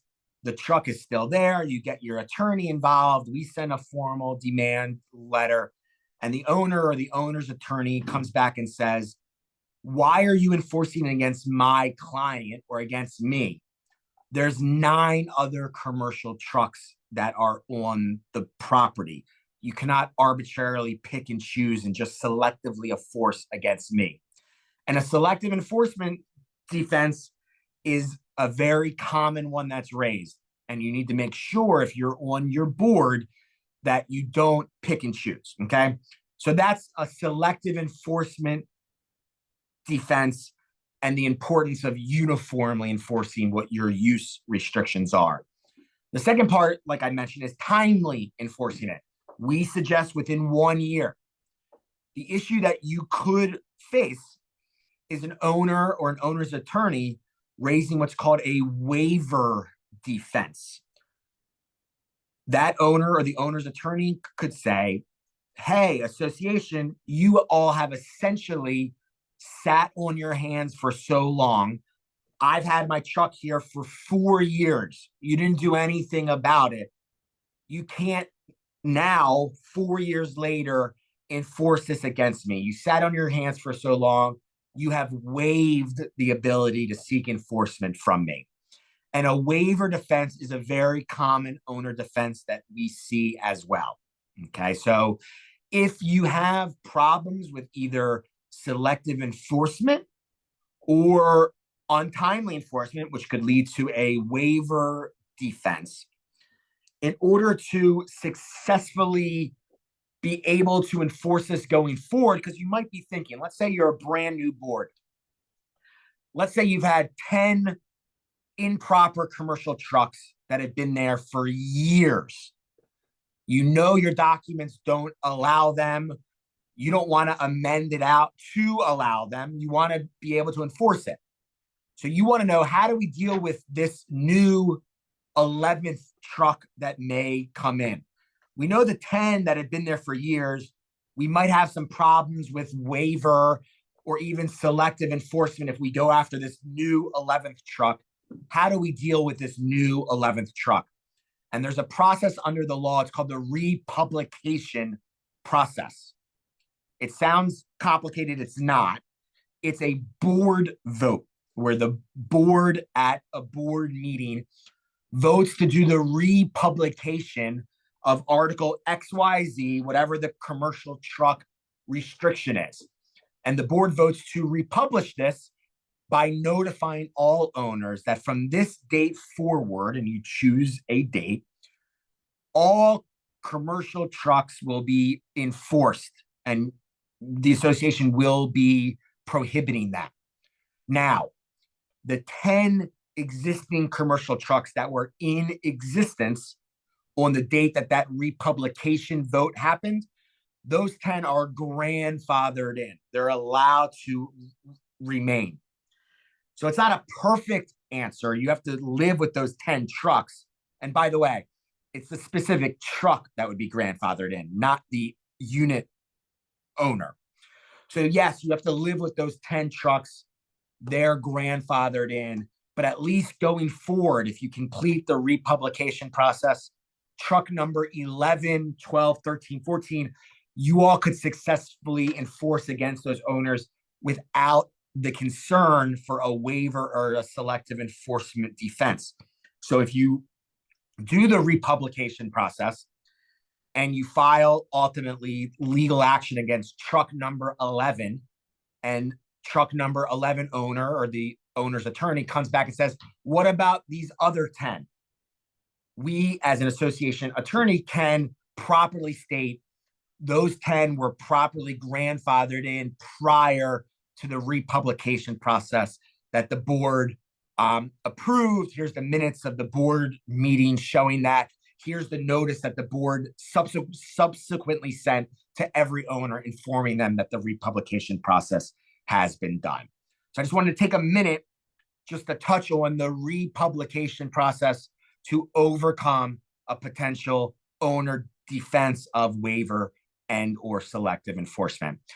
But let's now go on. You've done everything proper. You're not worried about waiver or selective enforcement, and you want to know some of the enforcement options you all have. And it's in the Florida statutes. It's in Chapter 718.303. It allows an association to levy a monetary fine for an owner infraction, and it allows you to also fine and or suspend the common area use rights of an owner that has broken your rules. Now, it's really a three-step process, but the main takeaway is a condo association cannot levy a fine for a breaking of the rules, can't suspend use rights for breaking of the rules, unless you have established an impartial, independent committee of at least 3 individuals who are not on the board, related to the board, work for the management company. They need to be independent.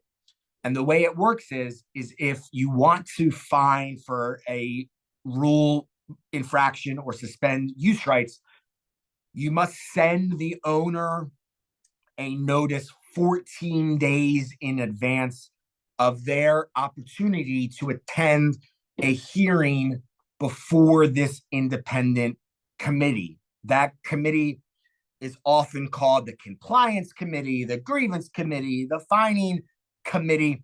You can call it anything you want, but if you want to fine or suspend use rights for someone breaking the rules, they need to be impartial. There needs to be at least 3 of them. And that committee, once that 14-day notice is sent, there's a hearing. And you want to think about it like a mini due process trial, right? The owner is the defendant. They get to show up and plead whatever case they want. The association, whether it's a member of the board or a management company representative, they're like the prosecuting attorney. They're saying, here's the violation notices we sent. Here's the photos of the truck. And then it's that impartial committee.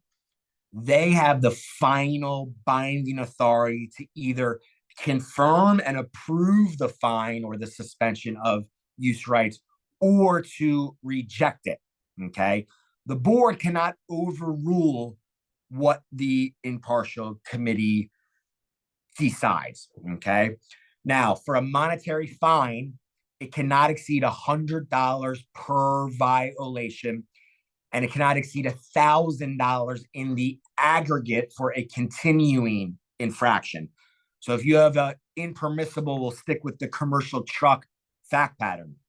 If that commercial truck has been there for 10 days, you can fine them $100 a day up to $1,000. The $1,000 is the aggregate max. Very important note, a fine cannot be a lien against a unit. What does that mean? It means it cannot be treated as an assessable sum that you can lien and foreclose on for failing to pay a fine. So it's really a deterrent because you're not going to lien and foreclose against an owner. Not that you can't, you're not allowed to under the Florida statutes. If a fine is approved by that impartial committee, it's due 5 days after that committee meeting. Now, also, before I go to that next slide, like I said, the impartial committee can approve either a fine or suspension of common area use rights. The board's the body that initially approves, hey, we want to fine John Smith for his truck. We want to fine them and we want to suspend his common area use rights. Then the 14-day notice is sent out of the hearing date, time, and location. After the hearing, again, it's the committee that gets to give a thumbs up or thumbs down on the fine and or the common area use rights being taken away. The suspension of this common area use rights, practically what that usually means is if you have like an electronic fob to your gym or your pool, something like that, you could deactivate that fob. What you cannot do, you can't take away someone's ability to park their vehicle. You can't take away someone's ability to use the elevator or the hallway to get to their condo unit. And you can't take away any utility services. Okay. Also, talking about suspending common area use rights. In addition to doing so for when an owner breaks your rules, you can also suspend their common area use rights if they're more than 90 days delinquent to the association in any monetary obligation. Okay. Now, the suspension is not automatic on the 90th day. Okay. Now, you do not need that independent committee hearing in the 14-day notice to suspend common area use rights for a 90-day delinquency. However, the board still needs to hold a duly noticed board meeting where they approve suspending common area use rights for those owners that may be more than 90 days past due. And after the board meeting, you have to send notice to the owner, informing the owner that their common area use rights have been taken away. Just to highlight again, in red, these are the areas you cannot take away. And again, it's common sense stuff. Owners are allowed to park and get to their condo unit.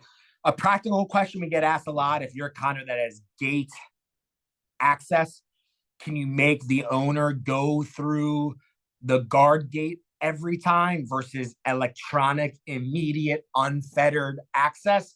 In my opinion, why not? Okay, you're not preventing them from getting to their unit. You're just suspending their unfettered automatic drive through the guardhouse. Okay, another possible enforcement right, if an owner is more than 90 days past due in a monetary obligation, is you can suspend the owner's voting rights. Okay, so their ability to vote at the election or any other owner vote. The little quirk to this is they have to be more than 90 days, and the past due amount must be greater than $1,000, and proof of that obligation must be sent to the owner 30 days before the suspension takes effect. All that means is if you send out your regular account statement or, coupon book, if that obligation is there, to me, that satisfies that 30-day requirement. Voting rights, a very important thing. Also, voting rights are not automatic on the 90th day, and not automatic if it's more than 1,000 days, right? The board still needs to have a duly noticed board meeting. You don't need that committee hearing, the 14-day notice, but you still need a regular old 48-hour notice board meeting where the board votes to approve suspension of voting rights of those owners that are more than 90 days and more than $1,000 past due. And after that board meeting, you must send notice to the owner informing him or her that their voting rights have been taken away. What you don't want, and I've seen this from time to time, is, let's say at the election, at the last minute, the treasurer or the manager just pulls out a list of owners that are more than 90 days past due and more than $1,000 and tries to stop them from voting right then and there. That's not proper. There needs to be a board meeting previous to that where the board approves that voting rights suspension. There needs to be written notice sent to the owner informing him or her of that. Also, if you do properly suspend voting rights, it actually subtracts for the number of total units and quorum in your calculations. And I'll use a practical fact pattern, okay? Let's say you have 40 units total. Let's say quorum for a membership meeting is a majority of all owners, of all 40, okay? Attorneys hate math, but quorum would be, it's 50% plus one, majority. So you would need 21 owners to attend that owners meeting for quorum. Let's say you're voting on an amendment to your governing documents at this owners meeting. So you have 40 total units, quorum's a majority, so you need at least 21 for quorum for the meeting to even happen. If you suspended voting rights, you subtract the number of total units you all have. So let's say, same fact pattern, you have 40 total units. Let's say 10 of those owners are more than 90 days past due and more than $1,000 past due. So the board at a board meeting probably suspends those 10 unit owner their right to vote, and you notify those 10 owners of that. At that membership meeting, for calculation reasons, you now have 30 total units. You don't include those 10. And then your quorum is based on the 30. So you would need a majority of 30, which is 16 owners to attend. Okay. So when we say in the slide, be careful what you wish for, just be advised if you do suspend voting rights, it will adjust your calculations for total number of units and quorum. All right, let's take a quick look at questions. I've been going on for about an hour now. You're stuck with me for about an hour, a bit more than that left. And I want to make sure that I get to everything and make sure there's no substantive questions that I did not see. Okay. Yeah, we're getting very specific questions about particular owner applications. Again, that's outside the scope of something to address in this general board member certification course. We got asked about suspension of use rights or suspension of voting rights. Again, it's for any monetary obligation. So it could be regular assessments, special assessments, a fine. That's the way we can do it.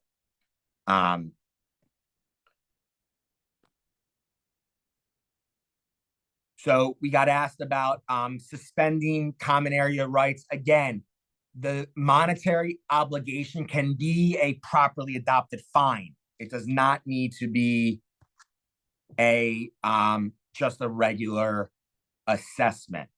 We got asked a question a little outside of what I'm going over here today, but if an owner is delinquent in paying assessments on the deadline date that a notice of intent to run to be a candidate for the board, if they're delinquent on that 40th day, they're ineligible to run and serve for the board. We got asked about how often should the fining committee meet. There is no statutorily mandated number of times. What I will share with you is you can only complete the fining process until you have that 14-day notice fining committee hearing. Okay. If I'm not answering your question, it's either very specific to your particular community or it's something I'm going to be talking about soon. So I encourage you all, try to, if you can, try to ask your questions on just the topics we're going over. We did get a good question about if an owner does not pay the fine, what happens? Again, I said you can't assess for it, right? So you can't lean in for close. If an owner also isn't paying assessments and you turn that owner over to your attorney to collect the past due assessments, we can often include the fine as a cost. We can include it to the account ledger. It stays on the owner's account ledger. So if an owner ever goes to sell, that's something you would reflect on that estoppel, right? As an unpaid amount owed. Ultimately, you could file like a small claims lawsuit for a fine. We generally think that's probably not the best use of association time and resources, but that option is available as well. A very good question I got asked is, fining is just one enforcement option. Fining does not cure the underlying infraction. Let's say my hypothetical, John Smith, Mr. Commercial Truck. Let's say John Smith is a very wealthy person and he wants his truck. He's not going to care about paying $1,000, right? The truck is still there. So fining is just one enforcement option. If the underlying violation has not been cured, you need to get with your association attorney to pursue. Ultimately, you can file a lawsuit in state court and ask for a judge to issue basically injunctive relief, get a court order forcing that commercial truck out of there. Okay. We got asked about, can you tow that commercial truck? Possibly, but I would get with your association's attorney on that. Towing, there's actually a separate statute. It's chapter 715, various towing signage that you must have. So definitely get with your attorney about that. Okay, we got asked, is fining allowed if there's no fining committee? The answer is no. The statute requires there to be that independent fining committee there. We got asked about suspending common area use rights. In my opinion, it's only the condominium common areas that the association operates and manages. If there's a neighboring association or there's a master association, in my mind, that's not something that the condominium association, if you don't have any control over, you can't suspend their ability to use something that's not related to their condominium. Okay. We got asked about fining. Yes, the first step is the board needs to approve the fine or the suspension of use rights at a duly noticed meeting of the board, regular 48-hour notice board meeting. So step one is the board needs to approve it. Then you go to that 14-day notice committee hearing. We got to ask if an owner is in collections for past due assessments, right? A regular or a special assessment, and also has fines. The fine payment is something else. It's just a cost. Okay. It doesn't, you don't group that into the assessment obligation for it. The fining committee, again, it was right in the slides. You need at least 3. All right. The grievance committee meeting, in my opinion, is not a closed meeting. Okay. Owners get to attend that. We got asked about the republication I spoke about a bit. And the question is a very good question, is what if we're a current board, we're trying to do the right thing?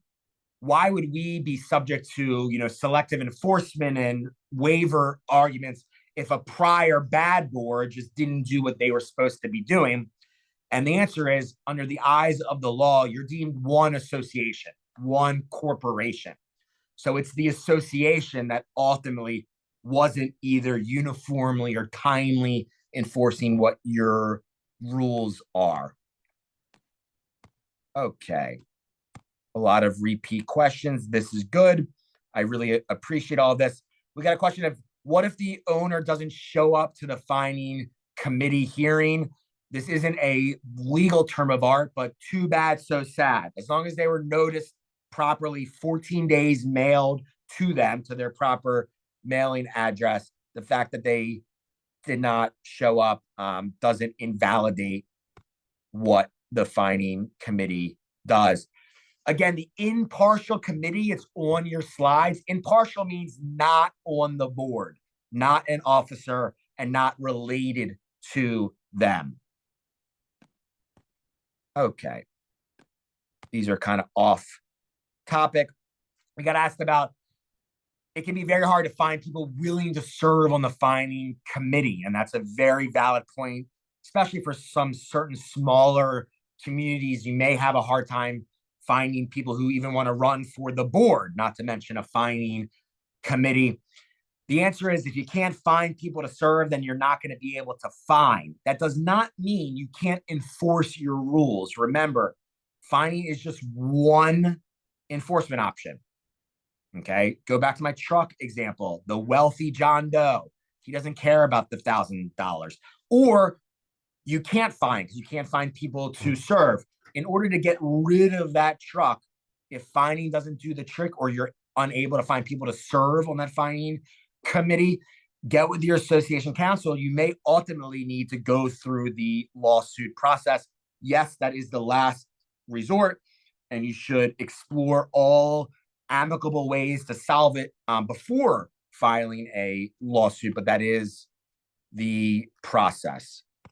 Again, the committee, it's an open thing. The members of the committee must be known. They can't meet in hiding. People will need to know their names. We got a question about, if there's snowbirds, where do we send the notices to? It's to the official mailing address that the owner has provided you. So if the owner has told you, this is my mailing address, I'm going to be up in Massachusetts for 8 months, here's my mailing address, send me association things, then you should send it to that alternate mailing address. Okay. A lot of similar questions. I really appreciate all of this. This is great. All right.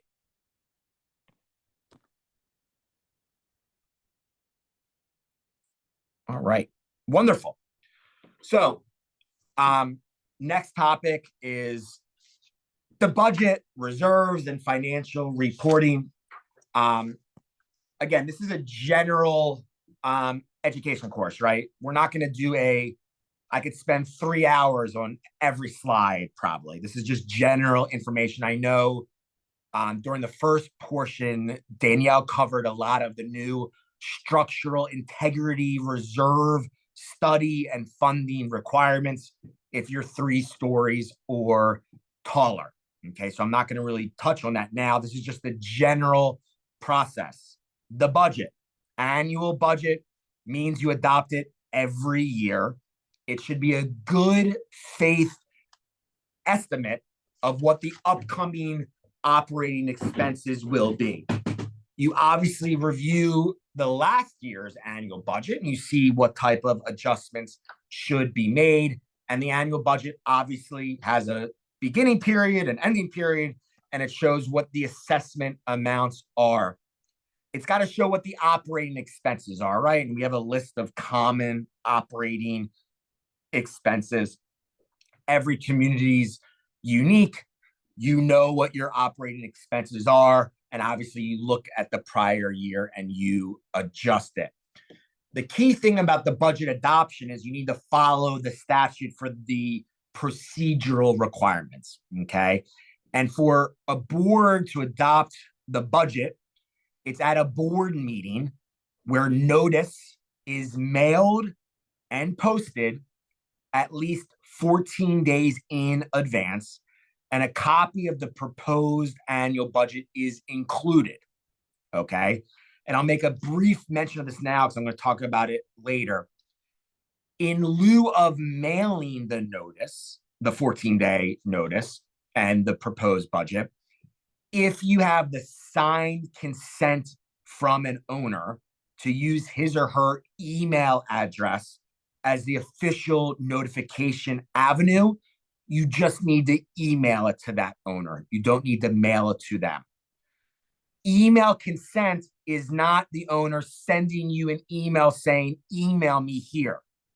We recommend you have a signed document that says, I, John Doe, the owner of Unit 101, provide my consent for the association to use the following email address for all of association official, notices. And they should sign it and they should put a date on it. That way there's no gray area whether you have their consent or not. The fact that you may have an owner's email does not mean that you have their official signed consent to use their email as the exclusive way to send them a notice.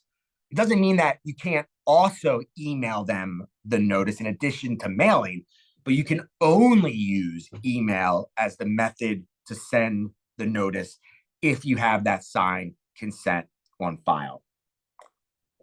Okay, so that's the budget adoption. That's the procedure. Notice of the board meeting with the copy of the proposed budget 14 days prior. Okay, and there was a recent change, 2021. The annual budget's got to be adopted 14 days prior to the start of the association's financial year, whether your fiscal year is a calendar year, Jan 1 to December 31st. You need to make sure it's adopted. Let's say you're on a calendar year. Obviously, your 2025 budget must be adopted at least 14 days prior to January 1, 2025, okay?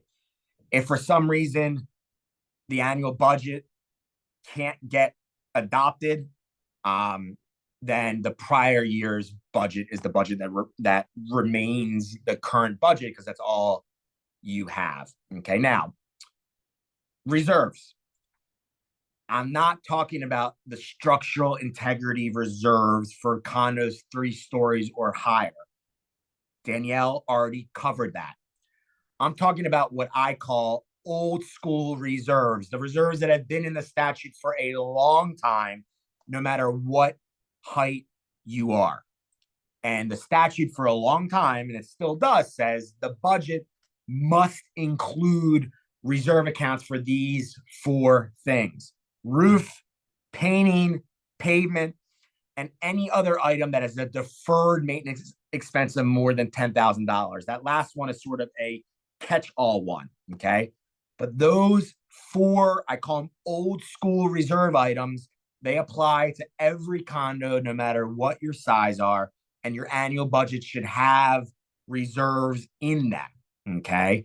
And the way you compute reserves, and I'm not going to read this to you line by line, but let's say you're doing your parking lot, you got to resurface your parking lot. And I'll use round numbers because attorneys don't like math, or at least this attorney doesn't. Let's say it's going to cost you $100,000. You have a huge parking lot area. It's going to cost you sorry, let me start over. Let's say you have 10 years left before your pavement needs to be resurfaced. You have 10 years left. And let's say it's going to cost you $100,000 at the end of the 10 years. To fully fund that pavement reserve, you need to collect $10,000 year 1, $10,000 year 2, all the way through year 10. Then you'll have a fully funded pavement reserve, okay? That's the way it's always been before the structural integrity reserve study requirements for condos 3 stories or higher. Now, for the old school reserves that I'm talking about here, okay, you can have your owners waive or reduce them if they're not one of the structural integrity reserve items. For instance, pavement resurfacing. I use that example for a reason. Pavement resurfacing is a non-CEUs item. You're still supposed to fully fund it in your annual budget unless the board authorizes to present to the owners the vote for the owners to waive or partially fund that pavement reserve account. Okay, it's an owner vote to waive or reduce the old school non-CEUs, and the vote that you would need to waive or to reduce those non-CEUs, old school CEUs, you would need a majority of all owners. It used to just be a majority of the quorum of the owners that are present. That was recently changed. You now need a majority of all owners. Okay. And that vote, it's an owner vote. Now, for reserve funds, okay, you can only, and again, this is for old school non-CEUs. Let's use the pavement resurfacing reserve account because that's a good example. The funds in that pavement reserve account, it's a non-CEUs account. The funds in that pavement reserve account can only be used for what? That reserve purpose, to resurface the pavement. If you wanted to take the funds in the pavement reserve account and use it for an alternative use, you need an owner vote. Okay. Again, it's a majority of all owners need to approve using designated non-CEUs reserve funds for an alternate use. If you're thinking about doing something like this, you should consult with your association attorney before you perhaps get in hot water. Okay. Also, you could have a pooled reserve. Let's say you have your non-CEUs pavement account, and let's say you have other reserve items where their deferred maintenance cost is more than $10,000 and it's a non-structural item. So it would be a non-CEUs item. You could pool those items in a single pooled reserve and use the funds in that pooled reserve for any of those pooled reserve items. All right. If you're going to be taking a unit owner vote to waive or reduce reserves, or for using, again, this is non-SER stuff, right? Or to use like payment reserve funds for an alternative use. That owner vote, again, it's a majority of all owners, and owners can vote via a limited proxy or a ballot if they physically attend. But on that proxy or on that ballot, you must include these bold and capitalized letters. This is right from the statute. So make sure if you're taking an owner vote on a reserve question to waive or to, partially fund, you need this bolded language there as well. And I'll just touch on the CEUs reserves just for a second, because I know Danielle went over this. Obviously, for any annual budget that's adopted after December 31st of this year, there's no more waiving or partially funding CEUs reserves. If you're able to approve your 2025 annual budget before December 31st, you can take a vote of the owners.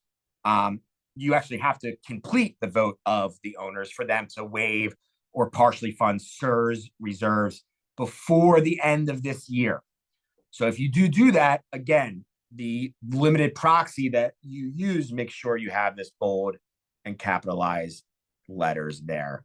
A couple other topics on this, and then we'll be done topic 3, and we just have topic 4, and then we'll be done for today. This is all right from the statute, and it's all right in these slides, but hopefully you all know every condo association must prepare an annual financial report, okay? And the level of financial reporting is based on what your revenues are. And the 4 types are right here. So if your total revenues are between 150 and 300,000, you must do compiled financial statements. Between 300 and 500,000, you must do reviewed financials. 500,000 or more, you need an audit. And less than 150, it's just a simple report of cash receipts and expenditures. So your level of financial reporting is based on what your revenues are. The board on its own can always vote to approve a higher level. Okay, let's say your annual revenues are $400,000, or per statute, you're only required to do reviewed financial statements. Okay, if a board wants for a particular year to do an audit that's a higher level, it's totally within the board's reasonable business judgment to authorize that. What the board cannot do is the board cannot reduce the level of required financial reporting. That requires an owner vote, and that makes sense, right? Let's say, again, you have $400,000 of annual revenues. You're only required to prepare reviewed financial statements. You wouldn't be able to do a lower level, like compiled financial statements, unless you got an advance owner report. Obviously, owners get a copy of the financial report, okay? It's got to be within 21 days of when you get the financial report, and it can never be later than 120 days from the end of what your fiscal year is. Also, during the year, the statute was changed. In my opinion, it's drafted in a very strange way, but there's language now to say that owners also need to get a notice that they're able to get a copy of the financial report without charge within 5 business days upon submitting a written request. Also, this is the very last thing in topic 3, but there was this quirky provision that was added to the Florida statutes. I put the site at the bottom. You could read it for yourself, so you don't think I'm just creating this out of whole cloth, but it's in 718.71. The association must provide an annual report to the DBPR.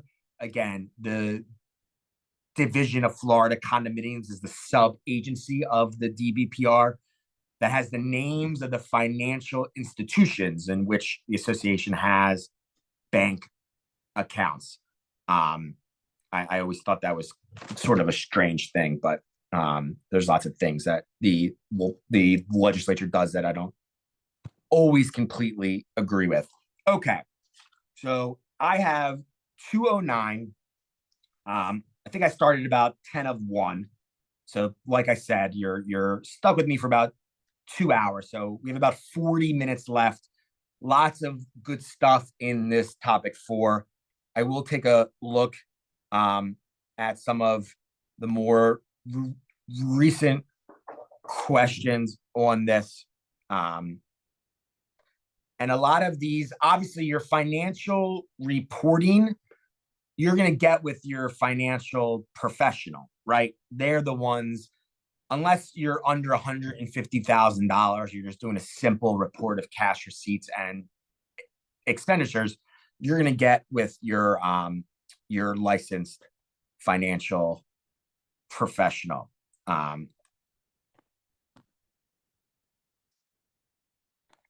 Okay.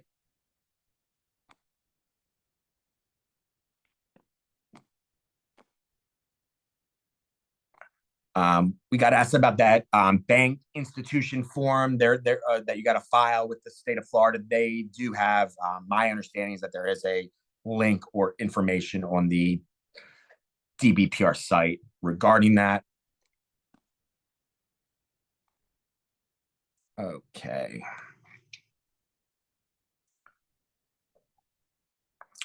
I got asked about the non-CEUs and the ability to either do what's called straight line, which you have your pavement resurfacing, or a non-structural item that costs more than $10,000.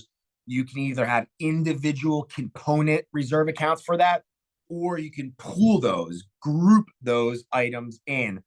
You've always been able to do that. That's nothing new. What I will say is if you have individual component non-CEUs reserve, so pavement resurface reserve account, and a reserve account for, I don't know, like a new, like a gym repairs, like a non-structural deferred maintenance project. The funds in those existing straight line accounts, you can't just pool them with the existing funds without getting an owner vote first.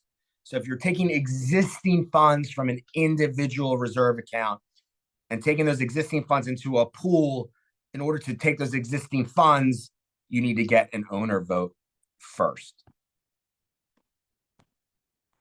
Okay.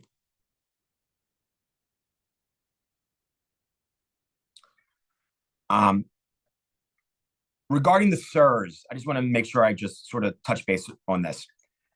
If your annual budget, for any annual budget that's adopted after December 31st of this year, your CEUs items must reflect that they're being fully funded. Owners don't get to waive or partially fund. Okay. So hopefully everyone by now, if you're in a condo 3 stories or higher, you've gotten your CEUs reserve study, you're preparing your 2025 annual budget. And if you want to waive or partially fund those CEUs items, make sure that owner vote, majority of all owners, is signed, sealed, and completed before December 31st of this year. Okay. All right.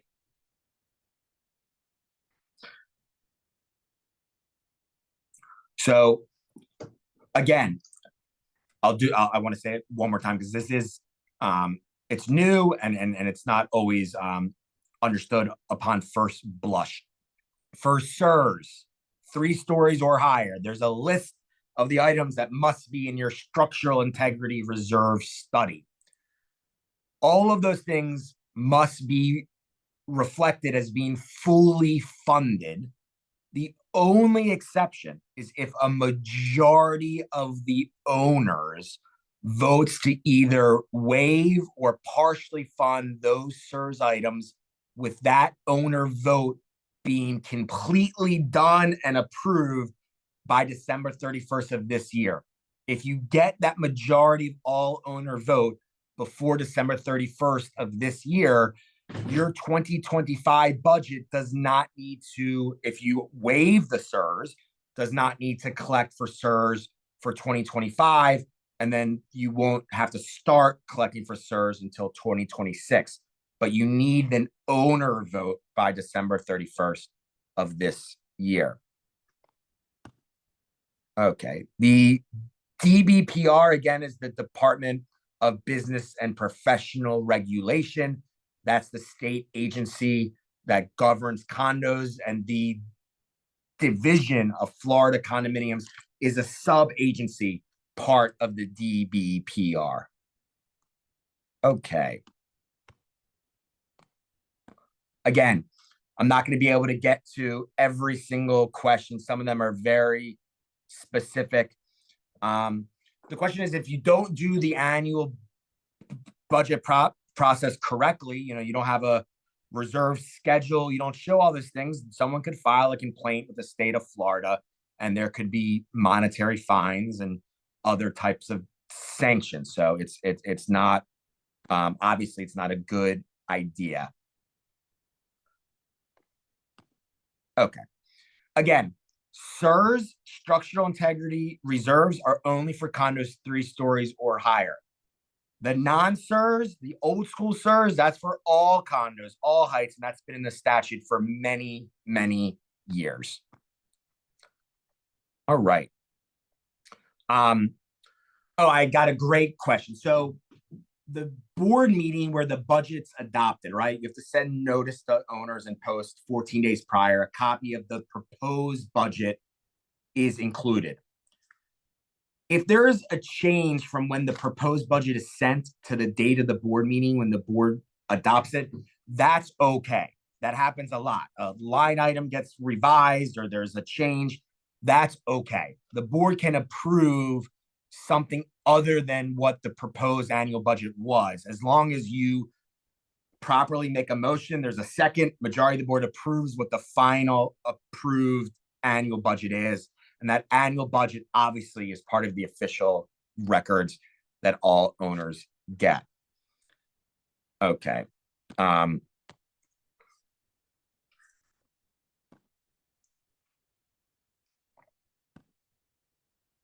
Okay.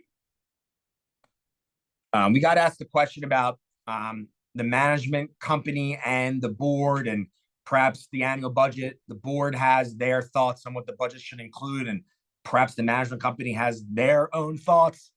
At the end of the day, you want to work as well as you can with them. But at the end of the day, the association is governed by the board, and the property manager or the management company, they're just an authorized agent of the board. So ultimately, it's a majority of the board's choice on what the budget is.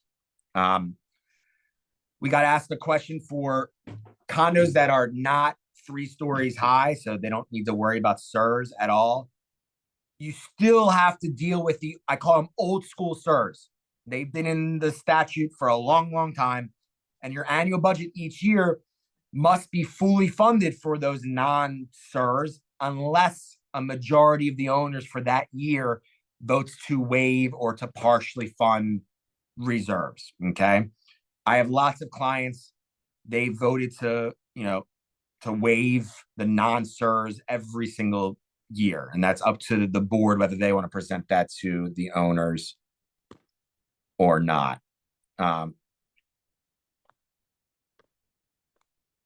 Okay, great.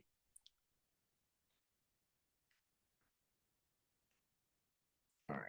Again, I'm just trying to go through. I see lots of questions that either are too specific or are kind of outside of this general course today. And I want to make sure we get to everything that the state requires us to get to. So the next topic, as you saw, is notice, meeting requirements, insurance, and conflicts of interest. 3, I think, really juicy, fun stuff. I'm going to break this down as simply as I can. The two types of meetings in a condo, you have a members meeting. That's where the members, also known as the owners, that's where they vote. So if it's a membership meeting, the owners are voting. That's one type of meeting. The other type is meetings of the board, right? And that's what? That's where the board members vote. Both members meetings and owners meetings, owners get to attend and speak. Okay. So we'll go through the member meeting process first. Obviously, the main one is the annual meeting. That's where the election happens. I'm not going to go through the election, process right here. I know Danielle covered it, but there can be other types of members meeting. It could be a special members meeting. It's just where owners vote. Let's say owners are voting on an amendment to the bylaws, or the owners are voting to approve a material alteration to the common elements, or the owners are voting to, partially fund CEUs reserves before December 31st, 2024. There could be all sorts of owner votes. The notice requirement, check your governing documents and follow what your governing documents say for what type of notice must be provided for a members meeting. If your documents are silent, the statute requires that notice is mailed and posted 14 days prior. Again, in lieu of mailing, you can email the notice to those owners who you have their signed consent to do so. So 14 days, unless your documents say something else. Obviously, the notice needs an agenda on it so owners know what they're voting on. The email notice, again, I just want to spend an extra second on this because I get asked this a lot. Yes, you can email notice to owners if you have their signed consent. Okay. So just because you have their email, that's not the same thing as you have their signed consent. If you're not sure, send a very simple email consent form to the community. I just drafted one on Tuesday for a client, and just get with your current association attorney on that. Okay. Okay. For those associations that have a condo of 150 or more units, as you know, you need a website, right? You all are aware of this. And on the website, there needs to be a separate notices portion, okay, where owners can click on, see the notice that's there at least 14 days prior. And if there's going to be any item, the item that's being voted on, that's got to be on the website as well. Okay. If you have less than 150 units, you obviously can have it on the website, but you're only required to have a website if you have 150 or more units. Quorum for members meetings. Quorum is just a fancy word for the minimum number of owners that must be at the meeting for the meeting to even happen. No quorum, no business can be conducted at that meeting. Almost always, not always, almost always, your governing documents will confirm that quorum is a majority of the owners, right? Majority means 50% plus one. So you have 50 total units, majority is 26, okay? 50% plus one. Quorum can be established a couple ways, okay? It can be established by the owner physically showing up to the meeting. It can be established via proxy, and we'll get to that in a second, but if an owner doesn't physically show up, they can execute a proxy to a proxy holder, and the attendance of that proxy holder constitutes the attendance of the person who gave the proxy. Or if you've implemented electronic voting, which is where there's a separate process for that, and I believe that was covered in the first part. If you've implemented electronic voting, where an owner is expressly consented, they opted into electronic voting, and you have a third party voting company and they've got the software that can do all the electronic voting requirements. Voting electronically counts as quorum as well. Now, owners meeting, kind of common sense, but I just want to make sure we all know owners have the right to speak. Okay, you can't silence them. They can speak on whatever the agenda items are. The board can certainly, per statute, can adopt reasonable rules regarding how long owners can speak, when they can speak. You know, you hear 3 minutes as a good rule of thumb. But obviously you can't silence, or you have to allow them to speak on agenda items. Also, owners can record a meeting. Okay, they absolutely can. There's a couple requirements that we list in this slide here. I'm not going to read it to you, but the bottom line is it's not accurate for a board to say you're not allowed to record, or it's not accurate for a board member to say you don't have my consent, so you can't record me, or it's not accurate for someone to say you need the consent of everyone here to record. That's all inaccurate. Per statute, it's an open meeting. Under the law, no one has a reasonable expectation of privacy in that type of open owners meeting, and owners can record. I want to touch base because I think it's important regarding proxies and what they are.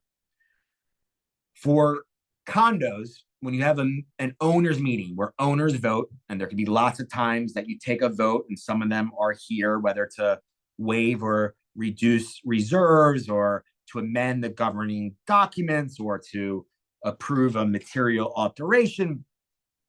If an owner cannot physically attend the members meeting to vote, he or she can vote by what's called a limited proxy. It's basically a ballot with the question on it where the owner, I'm John Smith, I can't physically attend the owners meeting, but I want to vote on the amendment question. There'll be a limited proxy that has the amendment question right there. It'll say, do you approve amending Article 10 of the bylaws to create staggered terms? Yes or no? I'm John Smith. I vote how I want to vote. I check off yes. I sign the proxy. I date the proxy, and I identify who the proxy holder is, right? I then give that limited proxy. I can give it to the proxy holder. Oftentimes it's just mailed into the management office. And oftentimes the proxy holder, if it's blank, is just basically defaulted to an officer on the board. But me as John Smith, that's my way of establishing my presence for quorum and voting on that matter via limited proxy. That's the most common type of proxy we see in condominiums, and it allows the owner to vote on the issue at hand. The only time you may see a general proxy is if sometimes at the annual meeting where there's no other item being voted on, there's just the election. But I know Danielle went over, you can't vote in the election via proxy, but you might just see a general proxy purely for quorum reasons. Okay. A limited proxy is revocable by the proxy giver, by John Smith, the person who signed the proxy and gave it to the proxy holder. So John Smith can change his limited proxy as often as he wants up until the date of the meeting itself. Okay. That limited proxy, in addition to it to being revocable at the pleasure of the owner who's giving the proxy is valid for up to 90 days from the meeting date. So a common fact pattern, you're holding a members meeting to amend the bylaws. You need a majority of all owners. You get to the meeting, you're tallying up your limited proxies, you're almost there, you're just a few short. You can recess and reconvene that members meeting for up to 90 days. And it gives you additional time to collect more proxies And the proxies that you received already, they're valid for that 90-day time frame. So it's not like you have one shot at that one meeting, that's it. You have a 90-day time frame. Okay, so we talked about members meetings. That's one type. That's where the owners vote. And you need a quorum of the owners for any business to be conducted. Now we're talking about the other types of meetings, which is meetings of the board. That's where what? The board votes. Okay. Now, I talked about this the very first thing I did because I think it's super important for the board to be aware of its fiduciary duty they owe to the owners. Okay. I'm not going to go too much more into it. Just know you're in a very important role of, a position of trust. And you should be relying, as the slide says, on the guidance of the licensed professionals that the association engages with. If you have a licensed property manager, use him or her for property management things. Licensed insurance professionals, licensed financial professionals, licensed attorneys. The board's job is to gather information from those licensed professionals so you can make what you think is the best decision for the entire community. Okay. Directors are not paid for being on the board unless the bylaws authorize it. I will tell you, there are some older bylaws, I'm talking 40 years old plus, that I've seen that authorize board members to be paid. If the bylaws say board members can be paid from just serving, it's not illegal to pay. Now, will the owners stand for it? Probably not. You may only serve 1 year, but that's what the law says. Okay. Now, meetings of the board, and obviously the association is governed by the board. So unless the governing documents or the Florida statutes specifically require the owners to approve something, all other powers are vested in the board. They're the decision-making body. They're elected, sometimes appointed, but elected by the owners to, make decisions to bind the association as a corporation. This I'm not going to read to you, but there's been an increase in the Florida statutes. You can read the newspapers or watch the news. You probably have seen some of these anecdotal news stories where there's been criminal conduct in communities. So the statute has very clear language that obviously kickbacks, which we all know what that is, right? You're getting extra money from a vendor to do something, right? That's a crime. And if you engage in criminal conduct, you can't serve on that board. And this slide goes through it, okay? Also, the debit card is not permitted to be used for association things, okay? This was it's right there. It's on this slide. So make sure you're aware of that. You should only, if you want to use a card, it should be a credit card that the board has specifically approved who has access to it. Debit cards should not be used. This is another slide all talking about criminal members of the board. Okay. And if you engage in forgery, embezzlement, intentional destruction of the records, you're off the board. Okay. And it's kind of a backwards thing in the statute. If the charges are pending, they're not resolved yet, you're still off that board. Okay. We get asked a lot. So I just want to touch base on board service. There are 6 ways that someone will no longer be on the board. Okay. Obviously, if a board member resigns, it should be in writing. Verbal resignations lead to too much gray area and confusion. There's even case law that suggests it has to be in writing. But obviously, there's no, involuntary service. If you don't want to serve on the board anymore, just simply resign. You can be recalled from the board, and under the statute, that requires a majority of all owners to agree. And you can be recalled without cause. There doesn't need to be a reason why. Okay. Also, if you're a board member and you're more than 90 days delinquent, you're off the board. It's not the board's decision to vote that. You're off. Obviously, the criminal charges, we talked about that. Any intentional statutory infraction, the state of Florida can order you off. If you don't get certified, that's number 6. Obviously, you need to get certified, and I applaud all of you for sticking through this 4-hour course today. If you don't get certified timely, you're suspended. It's a temporary thing. You get right back on when you get certified. Let me just grab a quick drink of water.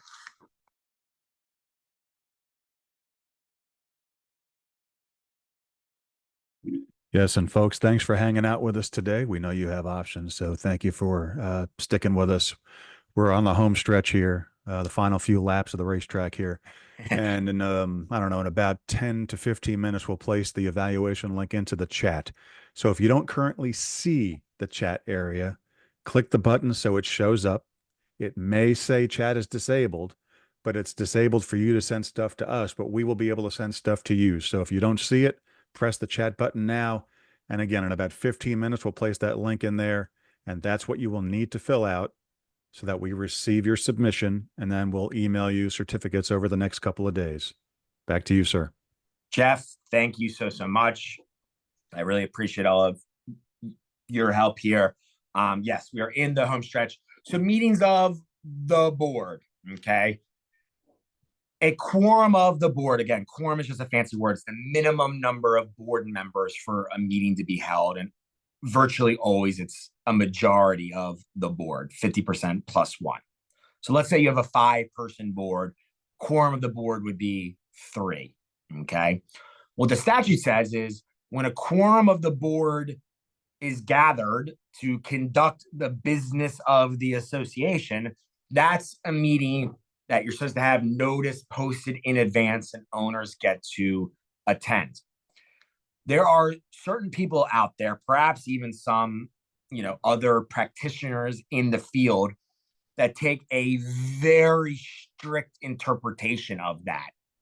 For instance, again, 5-person board, 3 is quorum. So let's say you have 2 members of the board, they're lounging out by the pool, nothing to do with the condominium. They're just hanging out. A third board member hops in the pool, comes out of the pool, moseys on over to the other 2. They're just chatting away about the Dolphins or politics or food or whatever. It's 3 of them. And a third person says, I was thinking we should really get this sprinkler head fixed. It's kind of been broken for a while. And one of the owners said something to me about it. Now, in the most narrow and strictest interpretations possible, you have a quorum of the board. Now, were you conducting association business by the mere mention of a sprinkler head that might need to be fixed? I'm of the personal opinion, no, that's an absurd result. And it's not in accordance with what the intent of the law is. And I'm not aware of any case law in Florida that's drilled down specifically on this, okay? This is not the sunshine law. We get people throw that out at us a lot. Sunshine law is for governmental agencies only. A condo is a private corporation, okay? The sunshine laws are more strict because you're dealing with, like I said, public governmental or agencies. What the statute says is if you have a quorum of the board and they're conducting the business of the association, you need to have it done at an open meeting of the board, okay? My experience is board members know if they're doing things wrong behind closed doors, and you should not do that. You should not be informally gathering winking about what you think you're going to vote on, and then at the board meeting just rubber stamping that. That is not proper. That's not in accordance with what the statute requires. You should have meaningful discussion at the board meeting that owners get to attend, where owners should be entitled absolutely to speak on agenda items and ask questions. Okay. But I don't think it's as strict as my swimming pool example there. What I will share is board members, they can communicate via email or on text or on the phone. You just cannot vote via email or on the phone or via text. Okay. The actual approving items, voting items, that all should be done at a duly noticed board meeting. Recent changes to the statute. You all should be aware of this. Boards must meet once each quarter. Okay. So 4 quarters in a year. So at least 4 times each year. And at least 4 times each year, the agenda must just have a general Q&A agenda item where owners can ask questions. Owners asking questions does not mean the board is forced to provide a substantive answer that you may not know. So it's just a time for the owners to ask questions. If the board doesn't know something, it's perfectly okay to say, we're not sure. We don't want to give you the wrong information. We'll look into it and get back to you.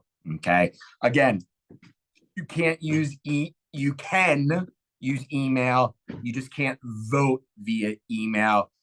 And at times, you want to get with your attorney on this, there's a concept under the law called ratification, which is just a fancy word for approving after the fact.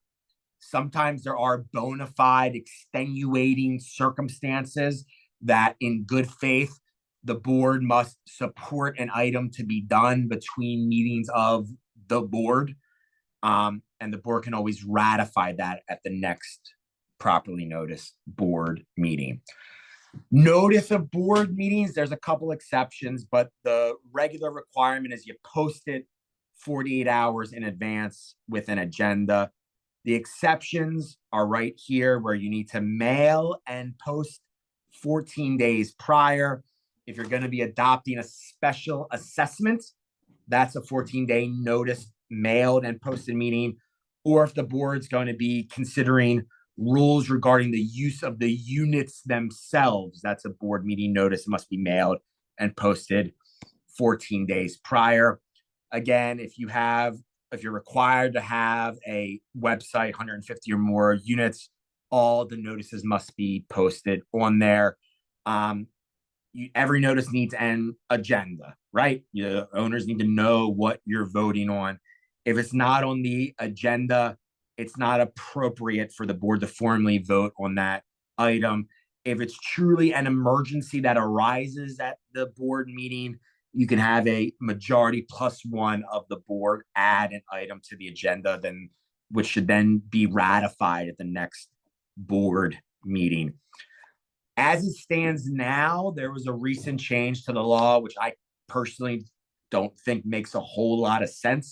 But the way the law reads now is that if the agenda has an item where a contract will be considered by the board, with that notice, you're supposed to post a copy of the proposed contract as well.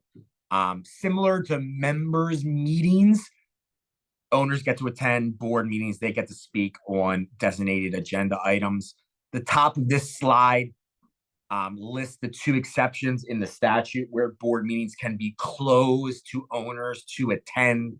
One is where the association's attorney is there and you're discussing proposed or pending litigation matters. The second exception, which is a closed board meeting, if you're discussing personnel matters, maybe you're thinking about terminating your front desk attendant, that type of personnel matter, the law allows the board to conduct and vote on in a closed meeting that's not open to the owners. In my opinion, you should be still posting notice of the board meeting. It should just be listed closed board meeting either with the association's attorney or closed board meeting to discuss personnel matters. Just like meetings of the owners, meetings of the board, owners can record them. Okay. There are some rules that are right on the slide here. So it's not accurate to state that an owner needs the consent of the board or the other owners to record. Again, owners can speak on agenda items. They can ask questions. There was a change in the statute now that we spoke about the agenda items. They got to allow them, at least 4 times a year just to ask general questions, and certainly regarding the status of any projects. It's right on this slide here. Just like owners meetings, no quorum of the board, no meeting of the board, right? And it's a majority of the board, 50% plus 1. So it's a 5-person board, you need at least 3 there. If it's a 7-person board, you need at least 4. 9-person board, you need at least 5. 3-person board, you need at least 2, right? It's 50% plus 1. Board members can attend board meetings via speakerphone, via Zoom, as long as the owners can hear them, they can appear via those electronic means. Voting at board meetings, it's a voice vote, right? There's no secret ballot. There's no voting by proxies. It's a voice vote. The only exception is the organizational meeting of the board, when you are voting on who the officers will be, president, vice president, treasurer, etc. You can vote via secret ballot just for the vote of who the officers will be. Committee meetings. We talked about the grievance committee or the fining committee. That's open to owners, but the law is a little quirky on this.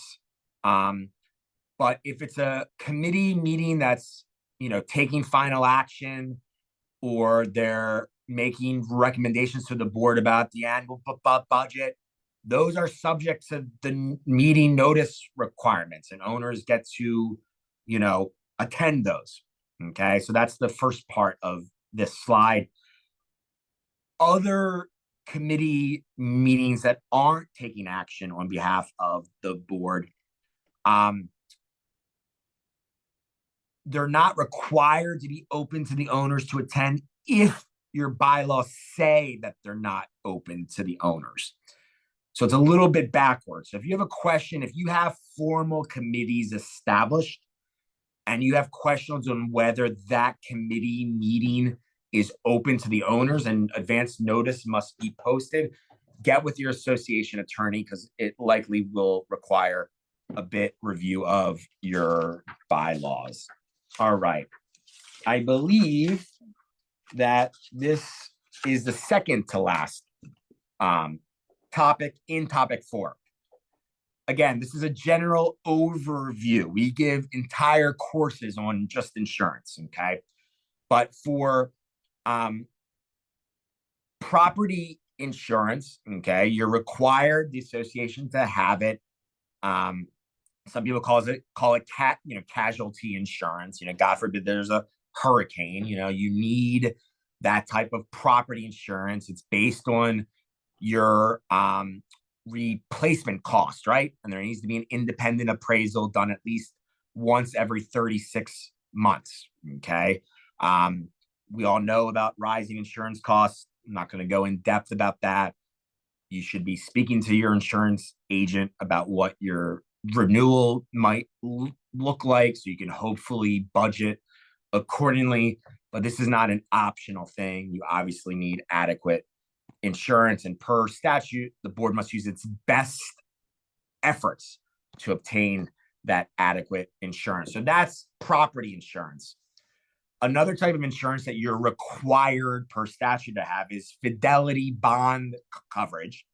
And that's a policy that covers, it's a monetary policy, essentially. It covers anyone who has control over your funds. So it stops someone from walking away with the association funds that you have in your accounts. So you have to have fidelity bond coverage, and you have to have adequate property insurance. I'll just mention, I don't know if it's on the slide or not, it's actually optional under the law, but we certainly recommend that you all have it. I'm sure that you do. But directors and officers liability insurance, D&O coverage, that protects against, mismanagement claims against the board. It's kind of interesting. It's not required by law, but we certainly recommend that you all have it. And if you're not sure, if you do, get with your insurance agent. The other one, obviously, flood insurance. The statute doesn't specifically mention flood insurance, but without a doubt, if you're in a flood zone, you have to have flood insurance. And even if you're not in a flood zone, get with your insurance agent, find out what the cost would be. I don't know what the percentage is. There was some story, I think it was in the Wall Street Journal maybe, but the number of flood damage claims, it's a pretty high number against properties that weren't in a flood zone. So just because you're not in a flood zone doesn't mean that you're not subject to possible, flood damage and rising waters and all that fun stuff. And usually the cost of flood insurance really isn't that much on a per unit way. So I think it's worth it. Even if, certainly if you're in a flood zone, you have to have it. But even if you're not, get with your insurance agent on that. Okay. So going back to property insurance, because that's the most common one. And we talked about the association must have adequate property insurance. It covers all of the condominium property except for the items that the unit owner is responsible to insure. And the items are right in the second point in this slide here. And it's common sense stuff, right? It's interior unit stuff. It's the coverings of the walls and ceilings. It's the cabinets. It's personal property. It's appliances. It's window treatments. That's all stuff that the unit owner is responsible to insure. So the analysis is, and this is all in chapter 718, and we include a bunch of information in the outline, but God forbid there's a hurricane or some other insurable casualty event, which is an unforeseen sudden thing. There's a fire, there's a water pipe that burst all of a sudden, there's a hurricane, and the condominium property is damaged. The analysis is quite simple. Whoever's responsible to insure the damaged item, that's who's responsible to pay for those repair costs. So if the item that's damaged is one of the items on this list here that the unit owner insures following that casualty event, it's the owner that pays for those repair costs, okay? If the item that's damaged is not one of the items that the owner insures, it's the association's insurance coverage obligation, and the association must pay for those repairs following that casualty event. An exception is, because the law loves exceptions, right, is if the source of the insurable event, of that sudden unforeseen event, is that the owner did something wrong, then you, of course, can seek reimbursement from the owner. Our firm dealt with a pretty crazy case where an owner thought the fire sprinkler within his unit was a good place to hang all of his clothes. You can imagine the weight of the hangers. Hopefully we all can agree that's an improper act. You shouldn't be hanging hangers on a fire sprinkler. The weight of the hangers burst the fire sprinkler. It was a high-rise condo, water damage, multiple floors. It was a giant mess. In that case, even though some of the property that was damaged was association insurance responsibility, the association was able to seek reimbursement from that owner. Now, this is the actual last topic, and then I'll get to some important questions, and then we'll wrap it up. But there's a lot of, I think, misunderstanding about conflicts of interest. So we want to touch base on this. Conflict of interest fact pattern arises when the board is thinking about hiring a company or hiring someone who's a board member or an officer or related to a board member or an officer. And the question is, can we, let's say John Smith is on the board, he's the treasurer. John Smith also owns a landscape company. The question is, can the association hire John's landscaping company? And you may be surprised. The answer is, it depends. The answer is not no. Okay. It's not on the face against the statute. What the statute says is that is a conflict of interest, but just because something's a conflict of interest doesn't mean it's impermissible. What it means is there's various disclosure requirements, and I'm not going to read them all, but the main thing is that conflicted director, John Smith, he has to abstain from voting. He needs to disclose that he's the owner of the landscape company at a board meeting where the minutes reflect that that disclosure was made. And the contract must be approved by 2/3 of the members of the board. Okay. So if the disclosures are made, John Smith abstains. And by the way, he can't even be in the room when the actual vote and discussion is being made. But if all the required disclosures are met, an association is permitted under the statute to hire that landscape company. I'm not commenting on whether that is a great idea or not. I have some clients that want to avoid any appearance of anything gray area at all, and they just won't do it.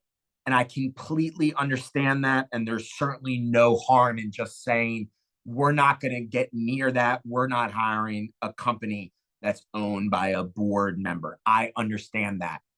I also have some clients that say, this land, for instance, this hypothetical landscape company, licensed and insured, they've been around for 35 plus years. They do great work. Why should we as a board be prevented from making what we think is in the best interest of the entire community by hiring the best vendor at the best price we can? We're going to strictly follow all these disclosure requirements. That's up to that board. They certainly are within their legal authority to go forward with that. Okay. If you do hire the landscape company that's owned by a board member or owned by a relative of a board member, and you did not follow the disclosure requirements, 20% of the owners can vote to basically terminate that agreement. Okay. And obviously all of the conflict interests disclosures, if you're required to have a website, must be posted on there as well. And this is just talking about manager conflict of interest. Sometimes managers also own other companies as well. And there's obviously certain disclosures that those managers must make as well if there's a third party company that they own.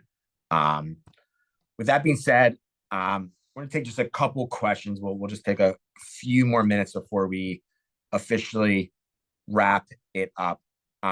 Yeah. And while Andrew's looking at the questions, great job, by the way. This is not easy with just a couple of sips of water. So great job, Andrew.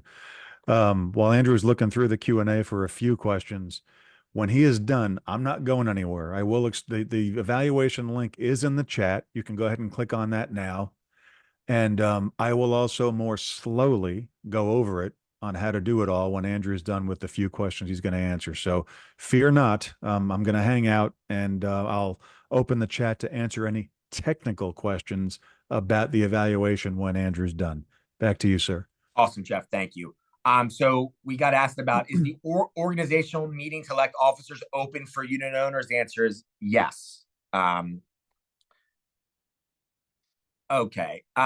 We got a question about the requirement for contracts to be included in the board meeting notice and agenda. That's brand new. That's July 1 of this year. We asked some legislators, was the intent really to post the 80-page AIA construction contract? It seems like a tremendous waste they didn't really have a great answer for that. Obviously, the contracts are all part of the official records owners get to see. If you're required to have a website, they're all there. But until the law gets clarified, if a client asks me, do we have to do it? I just have to say that's what the statute says as of July 1st. Okay. I got a great question about whether board meetings that are closed for personnel matters, whether management companies considered personnel. And I hate when attorneys, even myself, say, it depends. Well, the reason why is there's no case law in Florida that has answered that direct question, whether management company is considered personnel of the association, where if you want to terminate your management company, whether that meeting can be closed.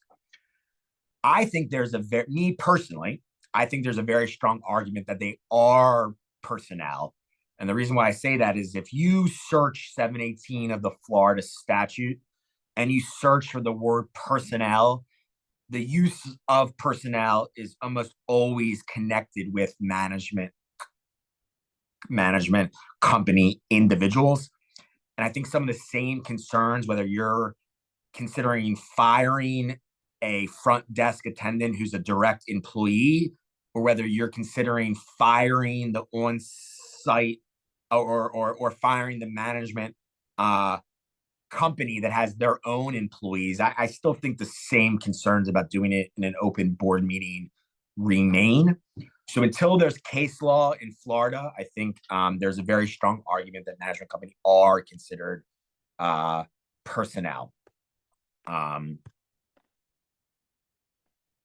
Okay. Let me take a couple more. Yes, we got a good question about board meetings. Owners can attend via, board members can attend via speakerphone, and they can vote over speakerphone as well. I have a question. Someone says that their bylaws say once a month the board must meet. That's a somewhat unique provision. Obviously, if that's what your bylaws say, you run the risk of, if you don't do it, an owner claiming that you're not following what your bylaws say. In my opinion, I would try to amend that out and just follow what the statute says. We had some co-op questions. Again, this is a condominium board member certification course. All right. We got a question about board meetings. The notice requirement, and it depends what type of board meeting. Regular board meetings, notice is just posted 48 hours prior. However, if the board meeting is to adopt a special assessment or the budget or rules regarding unit use, that board meeting notice needs to be mailed and posted 14 days prior. So that's clarification on that. All right. We got a question about condo self-insuring. It's a very long answer. The short answer is there's a reference in the statute to self-insuring. We are not aware. There is such technical requirements with the Office of Insurance by the state of Florida. We're not aware of any condo that has successfully self-insured. So I would manage expectations on that one. All right, just a few more minutes and a few more good questions. We got to ask a bit before about fining and the violation notices sent. Those are part of the official records that owners get to see. Of course, we got an emotional support animal question. No course would be complete without that. We got asked about charging money for emotional support animals, even a refundable deposit. My answer would be never charge any money related to an emotional support animal. And while we don't get credit for watching the recordings on our website, you can see some of the past videos that we have of the ESA or PETS class. Yes. That we have at kbrlegal.com. It's very informative. All right. I would encourage people, as I'm going through the questions, and we appreciate all these nice comments, but we don't need non questions in the Q&A. It kind of clogs things up, but I do appreciate it. Regarding the required meetings of the board that are quarterly, 48-hour notice in advance. Remember, the rule of thumb, notice of board meetings, 48 hours in advance, except for the 3 exceptions I talked about: the budget, special assessment, and rules regarding unit use. Trying to get to some people that I haven't seen. We have a lot of questions about elections and board eligibility issues. We've given whole courses on just the election process, so I encourage you to look at our website and maybe watch some of those courses or sign up for a future one as well. All right, Jeff, you can hear me sort of pontificating a little bit. Let's take 2 or 3 more questions. Again, I really appreciate it. Some of you have really insightful, even comments to me. Oh, we got asked a question about attending meetings of the board. The only people that can attend meetings of the board are owners and people who are invited by the board. There's a minor exception if an owner is issued a proper power of attorney to someone, that holder of the power of attorney could attend the board meeting instead of the unit owner. But a tenant or a unit owner's friend or a non-owner, if the board doesn't want them there, then there's no requirement to allow them there.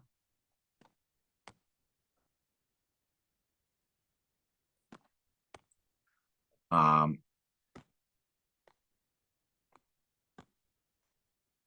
right, just a couple more. I do want to talk really, really quickly. You might have heard about the Corporate Transparency Act. It's a federal law. I know there was a question about it, where we wrote an article on our website under the legal, I might have been a Rembaum roundup actually. But search on our site for the Corporate Transparency Act. This is a new federal law that requires corporations to let the federal government know who the beneficial owners are of the corporation, basically name and contact information of members of the board. There's a little uncertainty right now whether it applies to condos. We think it does ultimately, but we're hoping. There was a lawsuit that was just filed by the largest community association trade group to exempt condos from that. So look for the article on our site. It's called the Corporate Transparency Act. Get with your association attorney if you have specific questions on it. But I do think that we're hopeful that there might be an exemption for condos, hopefully before the end of the year. Okay. With that being said, it is 3:06. I want to thank each and every one of you for, taking the time to attend here. 4 hours is no small feat. And I think it's great. You all are right at the first group that has signed up. Hopefully you learned something a bit today, and hope to see you all in person at some point or on future Zooms, and possibly even looking forward to maybe working with some of you. With Jeff, with that, back to you, and I will talk to you all soon.